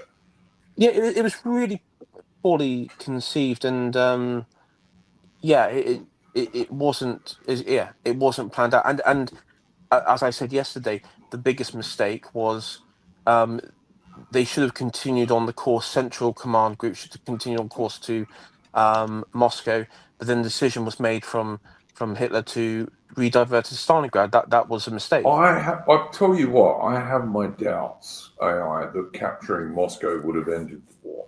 I do. It didn't work for Napoleon. I don't know why it would have worked for Hitler, to be honest with you. Yeah, well, the thing is, you have a Trans-Siberian Railway, so Moscow was for the Soviet Union what Bastogne was of a Bulge. So that's kind of a reason they use. I don't personally buy it fully, but there is like, it's kind of what they said that all roads lead to Rome. But in the Soviet Union, all roads led to Moscow. Yeah, I mean, look, maybe, but I mean, we're getting into the realms of alternative history, which is a difficult subject, I would say. I think the war would have carried on even if the Germans had occupied Moscow. I just think Stalin and his gang of murderers would have moved further east. One of the things that's worth pointing out is that at the time of the Battle of Britain, so the second half of 1940, Hitler was a complete non-counting amateur in terms of mass murder compared to Stalin. Like, Stalin had already killed millions and millions and millions of people in the 1920s and the 1930s. Hitler, in 1940, had hardly killed anyone. He killed a few thousand people at most in 1940. The Germans only really got into industrialized death with the invasion of the Soviet Union in 1941. I was going to say, just to be clear, the killings in the Soviet Union on the mass scale did start under Lenin. I mean, yes, it was under Stalin as well. For sure. It did start under Lenin. The particularly the targeting of people who were kulaks and also Christians. I mean, it was absolutely right. But that's the point I'm trying to make, is that in 1940, when the Battle of Britain was going on, Stalin was a far, far worse evil dictator than Adolf Hitler was in 1940. Stalin, he recaptured the Baltic states. He tried to invade, of course, Finland. There was a civil war in Finland. He tried to invade Finland as well. So he was already been, and he had the invasion, of course, of Poland, and he was a very aggressive, very hostile, aggressive, and also funding the communist the foreign communist groups in Spain during the Civil War. Yeah, look, in 1940. The Soviet Union had invaded as many countries as Hitler's Germany had, just as many. Yeah, just to tie it, I know AI is interested in East Germany, so it's worth noting that. So people will say that Hitler jailed a lot of communists in his concentration camps like Dachau. Stalin killed off more German communists than Hitler ever did. Like, if it's something like, the KPD, like, I think it was something like there were 80,000 German emigres living in the Soviet Union, and 3/4 of them were killed off by Stalin in his Great Purge. So you were more likely to die from Stalin than Hitler as a German communist. Yeah, I think that's true. I do think that's true. It's come out that Hitler, worked for the Gestapo. But supposedly turned a lot of them in. Yeah, I'm sure that's true. But I mean, Hitler only started industrial scale murdering with Operation Barbarossa in July 1941. This was 6 months after the Battle of Britain was finished, before any of this happened. Yeah, and it's the other thing is that you look up some of the you look up a lot of the names of Stalinist agents that were working in Spain during the Civil War, like Erich Mielke and Erno Geller. These were people who were full on Stalinists in the 1950s, in terms of like East Germany and in Hungary and so on. So never mind Stalin. It was also, there were plenty of people who were doing all the skullduggery back then, and they were like apprentices to Stalin, and they were themselves quite ruthless in the Cold War period. And let's not forget the Soviet spies who were deeply embedded in the British civil service and what have you during World War II. There were many of them as well. Yeah, the Cambridge spies. I mean, particularly the ones in, I was just going to say, the ones in the Spanish Civil War, they were the ones, the Stalinists were the ones that did in the anarchists. I mean, quite rightly so. I don't disagree with doing them in, but I see what you said. The anarchists were daft. Just a reminder to people, guys, if you want to support the channel or if you want to ask a super chat question, you can do so via Entropy. And the link to that is at the top of the chat on YouTube. So, and please hit the like button; it really does help the channel. I don't know. I will take nothing whatsoever away from the bravery of the young RAF Fire Command pilots. They were very brave young men. But I think it's also worth pointing this out: that if those young men were young men today in 2025, they would be labelled by our socialist government in Britain and by our mainstream media in Britain. Almost every single one of them would be labelled today as far right. Every single one of them, because they were all normal, patriotic, nationalist young guys back then, which is why they were in the RAF Fire Command. But if they were around today, they would be labelled as far right, and all the mainstream media would be calling them gammons and all the rest of it. And if they could see the state of Britain today with mass immigration and the enormous numbers of so-called, in air quotes, grooming gangs, etc., I seriously wonder if they would have thought their sacrifice was worth fuck all. But if you look at, I'm just going to be assuming, I imagine the majority of RAF pilots, and this is, I have no basis, it's just a guess assumption, who were voting, if they were voting at the time, probably would be Conservative Party supporters. Mostly. I mean, yeah, they would have been Labour. They probably would have been Conservative Party supporters.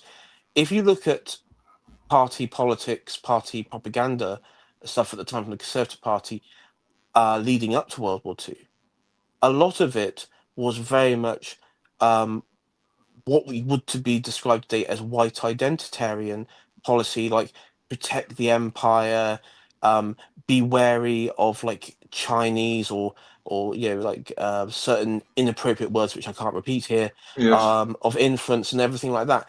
It would have been basically on kin of like keep Britain white, and stuff like that, and that was normalized, and even within the Labour Party, you had like skepticism of race mixing. You know, people there were figures in Labour Party after Labour war. unions in the 1930s and 40s were, because they were actually labour unions then and were trying to look after their members, were totally against mass immigration, because they knew damn well that if you bring in masses of immigrants, all you're going to do is force down wages and force up housing costs. You know, obviously enough, it's not fucking rocket science, is it? No, which of course is what's happened today. You know. Yeah, and also like even the American troops. You look at the American troops, they say like my favorite one is the American troops landing at D-Day. They say, well, they would be all Antifa. They'd all be, all this and that. Most of them, there was actually a polling done for elections. Most of them, particularly those in the South, they'd be voting for the Democrat Party. But most of them had like, I think it was like 88% were in favor of segregation, of white identitarian American segregation. It was 90% of American soldiers altogether, so many of them were Northerners. They'd rather lose the war than desegregate the army, or just desegregate American forces. And you can see where they were coming from. Look, I guarantee you guys, and we get this constantly from the left today, if you looked, all the guys who did the D-Day landings, for example, be they British, Canadian, or American, most of those guys today would be labelled as far right and literally Hitler if they were around today. Because that's just what people believed back then, and I can't say they were wrong. Yeah, you could argue the average American soldier was probably more quote-unquote racist than the average German, especially towards Probably in some ways. Quite possibly. Yeah. I mean, Iron Duke, recently, the local BBC news thing were running clips of interviews with not with veterans, but actually at the time serving World War II soldiers, and it was basically like they would be standing in front of a camera and they'll say hello mum, hello dad, or so and so wife, what have you, and it was basically so they could be shown in cinemas back in Britain. And one thing used to like this was those out in the Far East, and you had like quite often they would say like God bless Britain, God bless the Empire. That was something like that. I mean, they weren't saying they weren't saying for diversity and inclusion or anything like mad like that. Not at all. Not at all. I would suggest, guys, there's a really good video by Zoomer Historian. And Zoomer Historian has an excellent series of videos on Rhodesia, which I recommend to everybody. Very accurate, good stuff. But he also has another video which is looking at British World War II veterans and their attitude to modern Britain. And I really, really recommend it to people because the vast majority of them were not in favor of what has happened to Britain today with mass third world immigration, which is destroying the nation, quite frankly. It's destroying. I watched a documentary, I think it was Oceans Apart, the Adam Curtis one, and it is quite interesting because the whole point was how particularly, I mean, it's mainly American focused, but how they returned to America after the war, and particularly men who were in the services had like this, they started to see this radically different world that was being presented to them than what, and also like the narratives of the war, because you had like this preconception of like, oh, this is how everyone thought how the war went, and that this was all about fighting for liberty, freedom, everything. And for many people, and even for many soldiers, they were saying, well, that's not like what it was at all. And many of them got so annoyed where you had a lot who wouldn't talk about the war because they just thought it was tiring. I can't talk about it because I'll just be arguing with everybody 24/7. My grandfather, guys, as I think you two guys know, he went across on D+3, but he had been a regular soldier before, in between the wars. Like he was born in 1908, and he joined the army between the wars and served on the northwest frontier of India, and quite enjoyed it. It has to be said, although he saw some nasty stuff when he was there. But he also didn't regard Indians as the equal of British people at all. He just didn't. He didn't hate them by any means, but he didn't regard them as like equally valid people. He thought that Britain was right to run India, and when we gave India independence in 1947, my grandfather never agreed with it. He thought it was crazy. But he went across on D+3 and fought against the Germans. He never called them the Nazis. British soldiers never called the Germans the Nazis in World War II. They were Jerry in World War II. That's what British soldiers called them. And I knew, because I'm an old bastard, when I was a young man, I knew hundreds of World War II British veterans. They never called them Nazis. Never did. They were the Jerrys. It's really funny. You see it in films. From the 40s and 50s, where war's depicted, they refer to them as the Germans or Japan. And then when you get to the 60s, it's Nazi Germany. I mean, now it's just the Nazis. So they even refer to Germany now, it's just the Nazis or the fascists when it comes referring to Italy. No one called them that in World War II. Nobody. No. Except maybe Winston Churchill when he was trying to do propaganda, Yeah, I mean, even like today, they refer like in media when they refer to Japan, they call it Imperial Japan. Like when there's like things, and I did like my grandfather, he never referred to Japan as Imperial Japan or anything like. It was just Japan. I mean, yeah, it had an empire, but it was just Japan. Yeah. Key Buckley is saying that the people called them the Hun or the Bosch. Officers called them that, mate. British ordinary, other ranks called them Jerry, basically. It's where you get the word jerry can from, by the way. But there was a Canadian. There was a film about Canadians, and I remember one of the Canadian officers, I think it was French Canadian officers, kept to refer to them as the Bosch, Le Bosch. Yeah, that was a first for World War thing, which carried on with officers because the officers had mostly fought in World War One, the senior officers anyway. That carried on, but in general terms, the other ranks referred to them as Jerry, basically. I remember I was doing a tour in South Africa once, around Anglo-Zulu War battlefields and stuff, and I had the then chairman of the British Normandy Veterans Association on my tour. Really lovely guy, Scots guy, who was in the 79th Armored Division, which had all the so-called funnies, like the tanks that were designed to do all sorts of stuff. And his particular tank was a Sherman Flail, which was designed to clear minefields. And I had many interesting conversations with this dude, really nice Scottish guy. And he said, I talked to him about, for example, fighting the SS, and he said, yeah, sometimes the SS was really, really good. Other times, not so much. Yeah. But he also, he pointed out that your Flail tank, because you still had a 75mm gun on it, you ended up being a gun tank half the time if there were no minefields to clear. And the good thing about the Flail mechanism was it gave the hull of the tank a bit of extra protection. But yeah. But if you talk to guys like that from that generation, they were horrified at what was happening to Britain, and this was like well into the last century, by the way, that I knew this dude. And they were horrified even in the 1980s as to what was happening in Britain, which was far less than now. Well, you see, in Cyprus, when we had the British Army base, you still had like the officers' mess and stuff. And one thing I remember, I remember very young, and because I didn't really understand it at the time, but of course it's a reference to a Rudyard Kipling poem.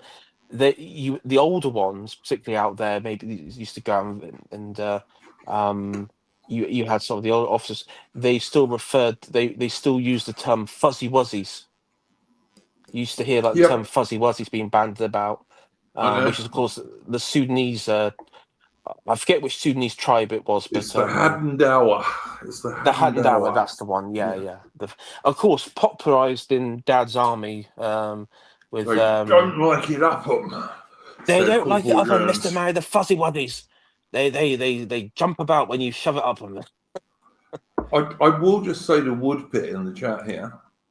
The reason the Germans were called Huns in World War One, which most people don't realize today, is because the Kaiser, when he sent his troops to the Boxer Rebellion in China in 1900, he told them to act like the Huns of old.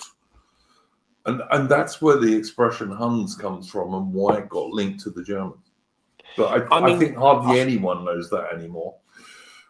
I mean, to be absolutely honest, the Chinese did slaughter like German priests, women, civilians. Oh, they slaughtered all Western people they could get their hands on. Yes, they did. Yeah, and particularly Germans. So, I mean, to be honest, the Germans and also Chinese Christians as well. And Chinese Christians. I mean, the Germans were 100% justified, 110% justified to do what they did. Although, having said that, the Germans took because the Germans weren't a maritime nation, of course. The Germans took a very long time to organize their army for the Boxer Rebellion. And by the time the Germans got there, people like the British and Australians, by the way, also sent troops and sailors there. People like Britain and Australia and Japan and the Americans and Italians and French had already largely beaten them. So the Germans got there a bit too late, really. But anyway. Yeah. But this is true.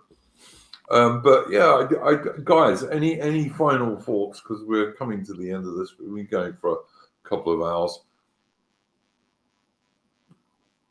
We've hopefully presented a slightly more realistic view of the Battle of Britain than that you will see from movies and quite a lot of popular accounts. You're muted, by the way, Mitch. I thought I was going first. I'll let you go first, Mitch. It's all right. I haven't really got much more on the top of the Battle of Britain. I would say, to answer Woodpit about Allies quite logs for Germans, and to go, it's quite nuanced on what happened to West Germany because a lot of the old Prussian culture got nuked, and there's also, but however, and this is one thing I really find insufferable when we go, oh, well, a lot of these Nazis have got high positions after war. Like, for example, they're going about guys like Heusinger and Speidel and others, like in the military and intelligence services, which, you know, it's just incredibly boomerish. But yeah, because it's like you have, for example, East Germany, they have been pushing uniforms because Honecker, who was the main guy pushing for the formation of the army, he said, well, we can't have Soviet uniforms because a lot of East Germans are traumatized by what the Soviets had done. Can't have these Western-looking uniforms because it looks stupid on Germans. Because the West German army, for example, they had a lot of their uniforms were more American-inspired, and then so they just chose to go with a Prussian uniform, just add the Soviet, just add basically what became an East German insignia, like the Soviet style setting. There you go. I would say like Battle of Britain. I mean, it was one of the things where it was never. I mean, Operation Sea Lion. I think like at the start of the war, there was no, like, there were no drawn up plans at the start of the war. When Hitler, There were not, no. yeah, and then when it came to like I don't know, June 1940, July 1940, it was very haphazardly done, and it was just a matter of, well, if it happens, it'll be one of the luckiest gambits in the history of warfare, if it ever were to succeed. You would have to just the Germans would have to get more luck than let's say I don't think it was even possible, Mitch. If the Germans had rolled 26s with 20 dice, they couldn't have done it. Because even if they managed to get troops ashore, the Royal Navy would simply have cut their supply lines behind them. Yeah, I think the Germans would have run out of ammunition, apart from anything else. Yeah, like the only thing that could have helped the Germans in any sort of amphibious or paratroop invasion would be, let's say, a fog for a few days. But that's a few days in the space of, But even if there'd been fog, Mitch, the Royal Navy warships had radar by this stage, and they would have been able to pick up these poxy barges that the Germans were going to have to use, many of which didn't even have an engine and had to be towed. And a Royal Navy destroyer going along at 34 knots could have sunk most of these things with its bow wave, never mind guns. Yes. There's a really good book I would suggest people read about the Battle of Britain. If you want to read a historical novel about the Battle of Britain, read a book called Piece of Cake, and I can't remember what the author's called now. But it's a really good historical novel about the Battle of Britain, and he actually talks about this. And one of his characters is a Royal Navy Fleet Air Arm pilot who's volunteered for RAF Fire Command, which quite a lot of them did. And he talks about this, and he just says, "Yeah, it's just ridiculous. They wouldn't have unearthed it." Yeah. So, other than, I mean, the only final thing, I can't think of any topics for like next week or anything. Because at the moment I'm just reading about East Germany in terms of how East Germany functioned, plus the Stasi. The only thing I can think of is 100 Days Offensive, but that'd be like early November, around Remembrance Day. But that's why ages away, yeah. I would just say, Woodpit 420 says, I wouldn't envy anyone doing an amphibious landing in Britain, unless, of course, you're an illegal economic migrant in a dinghy and no one ever comes anywhere near you. And in fact, they'll come and pick you up in the middle of the ocean, the Royal National Lifeboat Institute, and they'll bring you to Britain under two-tier cast armor. Yeah. That's an amphibious invasion that's working perfectly well, but we're not exactly fighting back, are we? I mean, my final thoughts is that the problem that the Germans faced was that their change of tactics from bombing the RAF airfields to London was probably a mistake. They should continue bombing and also the limitations put on the fighters, the Messerschmitts, which as Adolf Galland pointed out was a lot of it was World War One tactics that was applied in the Battle of Britain, and it was seen by some as outdated. And this is what Goering and co was getting sort of annoyed with him. On the British front, yeah, I mean, even if the the airfields have been destroyed and the RAF rendered useless, the problem that you got is the Navy, and the Luftwaffe even said, like it was in a memo between the Chief Air Marshal Goering and the various group commanders. They said, well, to gain air superiority, we also have to gain control of the sea. So that they actually linked the German High Command linked control of the air and the sea as one. You can't really have one without the other. And you couldn't do it if you were the Germans. Their navy just was not big enough. The Royal Navy was enormously more powerful than the German Navy. Yeah, I mean, from the German point of view, it was okay. Wipe out the RAF, wipe out the Navy, then invade Britain.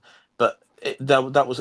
I don't think any single German at that time in the High Command even viewed that as a viable option. Maybe wiping out the airfields and the Air Force was at one point, but not the Navy.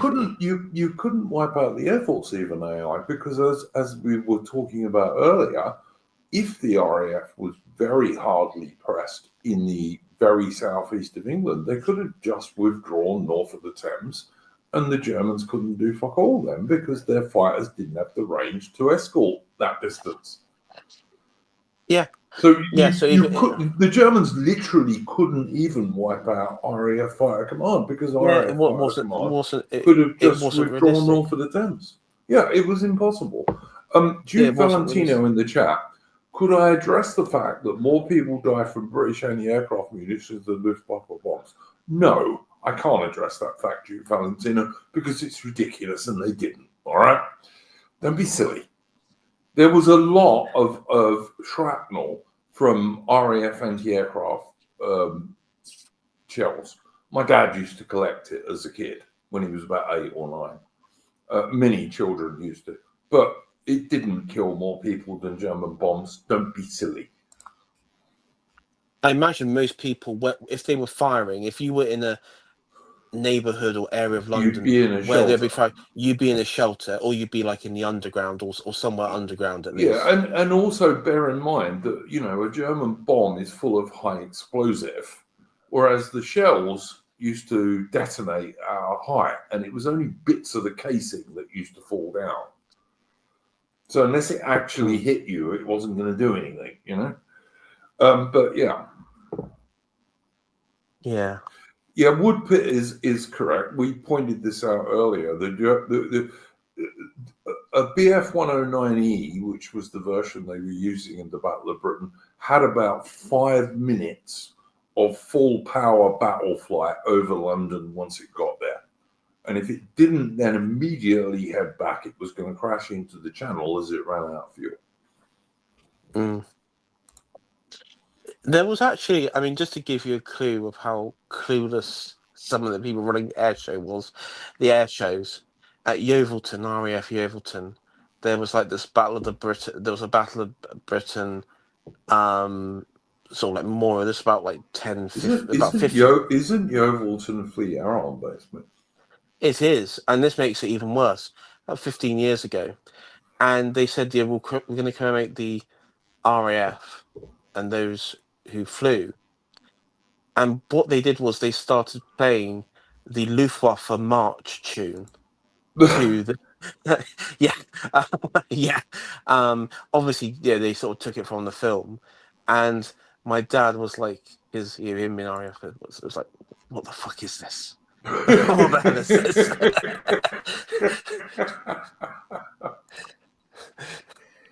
Yeah, but at least we don't speak German, Well, maybe whoever did that at the Fleet Air was like secretly based. I don't know. Yeah, maybe. I don't know. I very much admire the young RAF fighter pilots of 1940. They were the bravest of the brave. I just wish that they didn't do that fight in order that we can have grooming gangs of Pakistanis all over the country.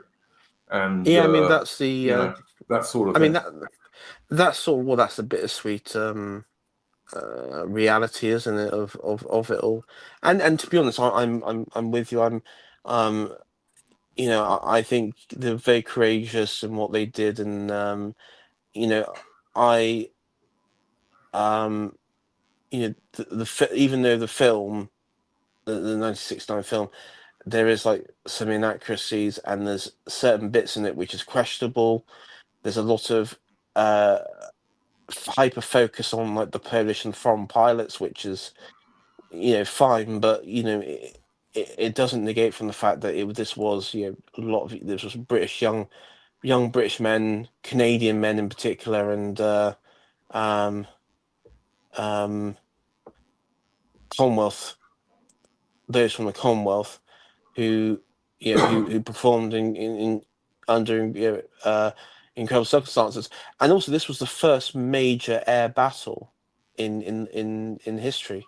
This was like it was the first major air battle. So it was nothing had ever been this sort of air conflict had never been sort of fought before. Yep, true. Duke Valentino, he's talking about more British civilians dying from British anti-aircraft fire than German bombs, which is just a lie, and a ridiculous lie at that. It's in the documentary Europe, the Last Battle. Have I seen it? Yes, I have seen it. And it is a propaganda piece, Duke Valentino. All right, some of it's right, some of it ain't. That's one of the bits that ain't. But anyway. Yeah, I mean, there are some. Yeah, that's the problem. Some of it is like it does go against the narratives, which where even the narrative doesn't make sense, but at the same time, there's bits in there which are which are silly, and that's silly. Straight up silly. Yeah.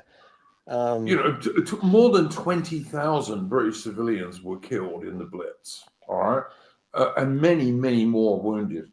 The idea that most of that was anti-aircraft fire is fucking ridiculous. Excuse me. Well, 40,000 were killed in the bombing runs. I think that's like including the Blitz, the whole of Battle of Britain. Oh right? Yeah, that's including the stuff going into February. Yeah, sorry. Yeah, in February.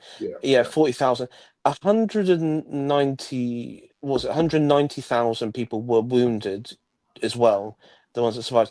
So if that was the case, that means hundreds of thousands, literally hundreds and hundreds of thousands would be injured from like anti-aircraft. So, the thing is, I actually think that would have like got out. That would have become like that would have been like a problem if that was the case. It's ridiculous, because as I say, anti-aircraft shells were on time fuses, and sometimes they were radar guided. Although in 1940 they mostly weren't, by the way. But they were set to explode at a certain altitude, so only bits of shrapnel rained down, which unless they actually hit you on the head, weren't going to do anything to you. Whereas German bombs were full of high explosive. And Duke Valentino says there was a massive cover-up. Yeah, all right, mate, I'm sure there was. But Duke Valentino, you do know, don't you, that most of the Germans who died in Dresden, it wasn't the RAF Bomber Command that did it. It was the German anti-aircraft shells. Maybe you'll see how ridiculous that is. The World at War series that showed many dead civilians on the streets of London.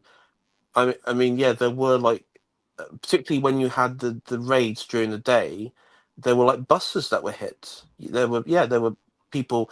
There were points where the air raid warning didn't get out, and people were hit.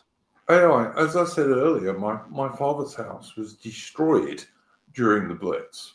It wasn't destroyed by a piece of anti-aircraft shell. It was a high explosive bomb, that blew it to smithereens. My grandfather and grandmother went through it to see what they could find. And at the end of it, the only thing they found was an old-fashioned solid iron that you used to put on the stove to heat up.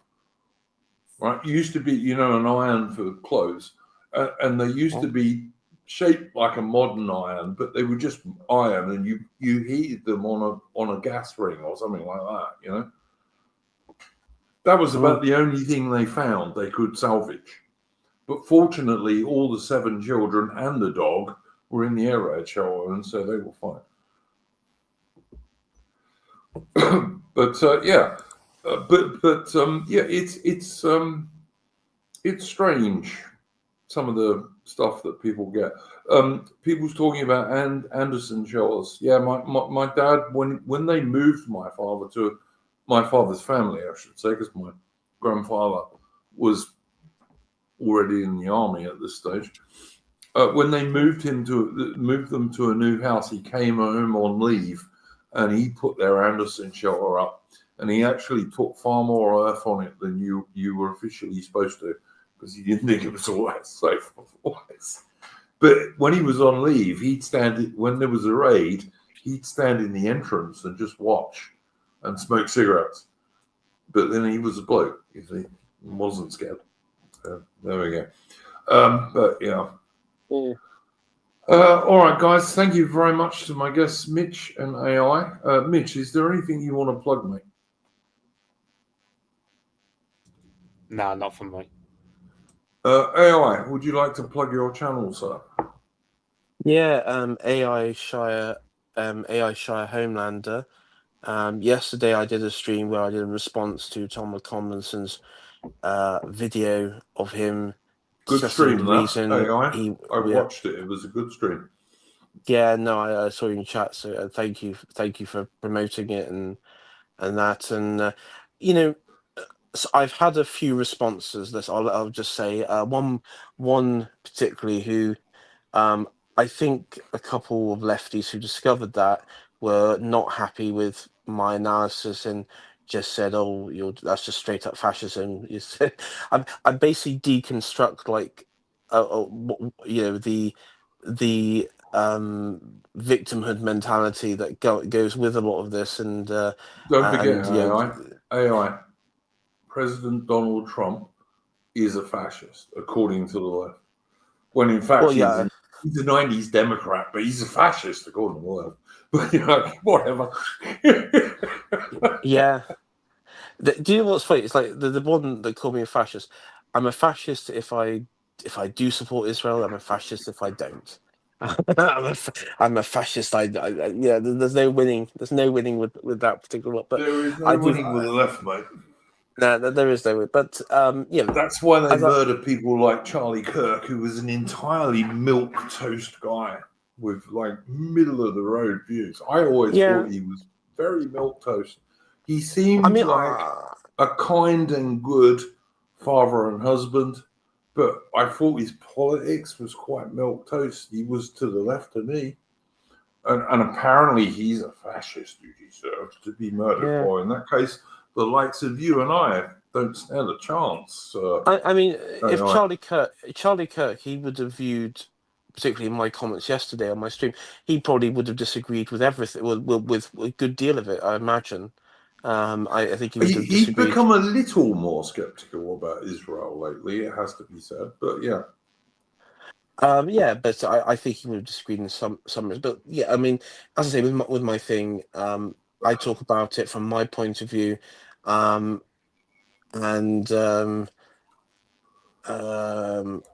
was that, and as I said, at the time, guys, I'm sorry to interrupt you, AI, but I want to ask you and Mitch for their impression of this comment from Duke Valentino, because I'm thinking of banning him. What was the fake shooting? What, the killing of Charlie Kirk? Yeah, but come on, not Iron Duke 99. It was clearly a fake shooting. AI, what's your view of that? Was it a fake shooting? No. I think he's dead. He looked pretty dead when he got shot to me. What are they saying? Like it was a projector.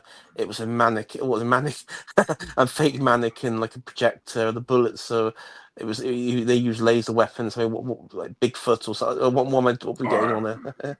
I've had enough. I'm sorry, Duke Valentino. You've had this coming for a while now. You are now banned. No, Right? You are. No. I'm sorry. You are banned. I've just had enough. He's done this to me on stream after stream, and I'm just sick of it. Yeah. Right. So that's the end of that. I mean, there are a lot of. I have seen the conspiracy that it was a fake shooting. That the craziest ones is that every single audience member. So, like, what was it, about 1,000 or so? Or maybe not 1,000, maybe several hundred. I don't know the actual numbers, but every single one of them were actually crisis actors. I mean, some of the conspiracies are just mental and beyond silly. It's all just beyond reason and all reason into silliness. I mean, listen, I'm not totally against a certain number of conspiracy theories if there's some stuff to them. I mean, like, I don't think Jeffrey Epstein killed himself for a second, but if you're going to turn around and say that Charlie Kirk wasn't killed, just fuck off, mate. Go on. I mean, I would say, like, people said, like, oh, that's way too much blood. You do realize how much blood pumps to the brain. Do people actually realize I've seen people shot in the neck, and as soon as I watched it, I was almost certain he was going to be dead. I mean, you can't stop that. Even if you got a really highly trained medic standing next to you, you can't stop that. I mean, the reason he looked like a mannequin was because he was killed instantly. It snapped his nerval vortex on the spinal level. So the reason his arms came up, that was like and I hate to use the comparison, but when you chop off the head of a chicken and they start to, like, spasm out, the muscles start to spasm out and all that sort of stuff. Yeah, I mean, that's basically what happened, and from him, and the reason he leant over was you had muscle spasms, and he severed dead. a major artery in his neck, and like I said, you could have had the most highly trained battlefield medic in the world standing next to you. You'd probably still be dead.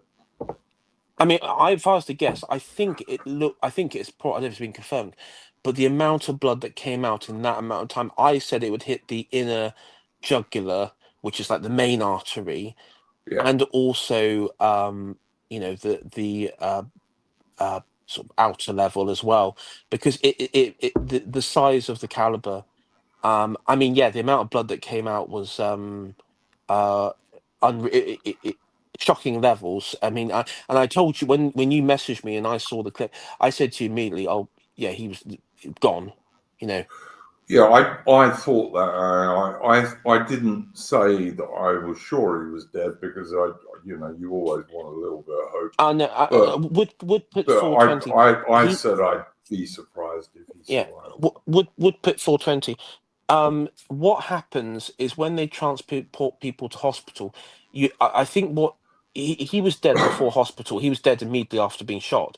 But the thing there is what they do is they can't confirm them dead until a doctor sees them in America in a hospital, that they are confirmed dead. Like, I think in this country you have dead on arrival, died on the way to hospital or something like that. Yeah.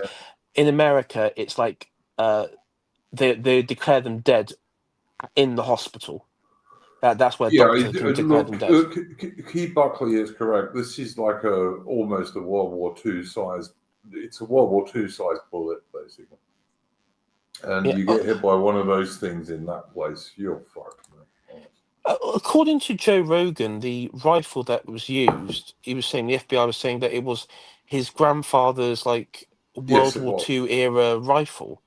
No, it was his grandfather's hunting rifle, which his dad had given to his son. Like you do pass things down to your son. I've done it.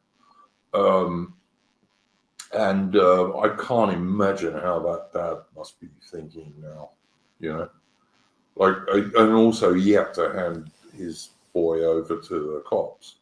True. He also had to get a pastor of some sort to stop him killing himself. apparently. But you know, I just hope they execute this scumbag. I really do. I hope they execute it. Well, I mean, the worst bit for the father is, of course, he would know, being in the law enforcement bit, which I think is Yep. somewhat being confirmed. He knows that because he's not under 18. He will be given the death penalty. I hope so. But bear in mind, though, the way these things work, probably not for 10 years. Yeah, possibly. It could Yeah. easily be 10 years before he's actually executed, if they do it. And you could, if the no left wing government doesn't come in the meantime, and all sorts of other things, you know. Well, that depends on what happens. I mean, you've got. Yeah. I mean, for arguments, I don't see the Democrats winning the next election, but let's say they do. I think I just see this as just the sequence of events akin to what you had in Spain before the Civil War kicked off. Like, all that needs to happen now is just another left-wing government comes in, starts even being more brazen when they are out of power. And Sure. what stops the right in America from just going screw it? Like, there's no point. There's no playing the Queensberry rules of these people. We just have to go. Trump can do anything he wants at the moment, I think. Yeah, and I just hope he does. We've seen it today, though, because in Texas you had like some sort of shooting, and you can guess the shooter's political allegiance, because it basically he's written on the bullet casings anti-ICE, like Antifa ICE and things like that. So and he went down there to shoot at ICE agents.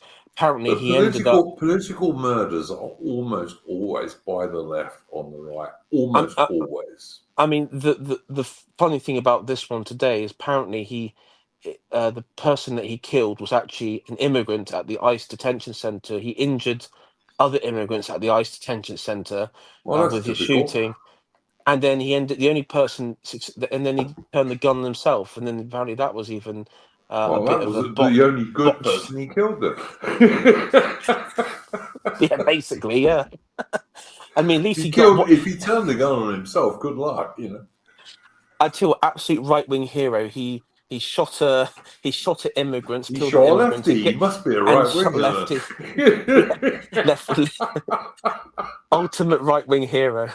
Fucking people. No, look, I thought Charlie Kirk was milquetoast. I always did. But you know what? He looked like he was a good man. He certainly looked like he was a good, loving father and a good, loving husband, and he didn't deserve to be murdered for fucking nothing. And the left scum. The left scum. They're just scum. They're dishonest, horrible scum. And look, I don't think we'll ever know the truth around what happened around it. There's going to be so many different takes and conspiracies and things. Well, the guy who shot him, we know he's gay because he was living with a trans person, so that means he's gay, right? So he was a homosexual who's living with a tranny. But they're apparently also furries, which is even worse. You know, these are people who perform nasty things to poor animals and pretend to be animals. He was a vile person, and I've also heard reasonably reliable stories that his neighbours saw loads of out-of-state people visiting him prior to the shooting. I just hope that this comes out in the investigation, but I guess we'll have to wait and see. I mean, one thing I didn't realize, and apparently this university in Utah is a very prominent one for CIA recruiting. This particular university, a lot of CIA agents actually are from Utah. One of the governor of Utah is actually a former CIA and part of the Alphabet Agency network. So we seem to have lost Mitch, but I don't know if he wants to come back. I'll put him back on. But I anyway, no, sorry. I think he's clocked. I think he's gone. I think he's had to head off. Oh, okay. He had to head off. But yeah. So there's a lot of like bizarre things. I haven't really followed it because a lot of the conspiracy stuff is just like, I mean, like the one is that he was shot from the side by a pistol, but we know, as you mentioned, that caliber, the entry wound that Yeah, as we saw, it's a big blow. Yeah. yeah, it's not from like a Glock or anything like that. It's from a higher caliber, but Yeah, I'm pretty sure they got the right guy for killing him. yeah. But yeah. Anyway, long way off topic. We will be back on Wednesday for Splendid Isolation, where we look at world events, current affairs, politics, from a right of centre point of view, but from a British and old Commonwealth point of view. And there's not so many streams these days on YouTube, etc., and X that do that from a British point of view. So if you're interested in these things, do come and watch us. And we're not a black-pilled lot on the whole. I think most of us think that right is going to win in the end, and I mean right in every sense of the term. But we'll see. I'm going to play. I don't think we've got any entropy chats. No, we haven't. Okay. Thank you to my guest Mitch and to AI. AI's channel information will be under the stream later on. And I'm going to try and play us out a tune if I can. Let's see if it works.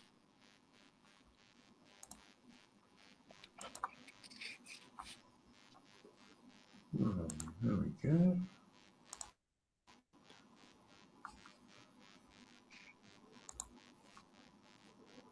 Pum, pum, pum. All right, let's see if this plays. It may or it may not.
And that was the Fighter Command March. From friend of the channel, member of my Discord, Patriotic Archive. If you like good military and folk music from Britain and other European nations and Commonwealth nations, do go and check out Patriotic Archive. He's got an excellent channel and he was in the chat earlier. Thank you again to my guests, Mitch and AI. We'll see you on Saturday evening, British time, for our normal Splendid Isolation stream. I'm not sure what our history stream will be next week. Magical Mystery Tour. Go well, guys. Check you later. See ya.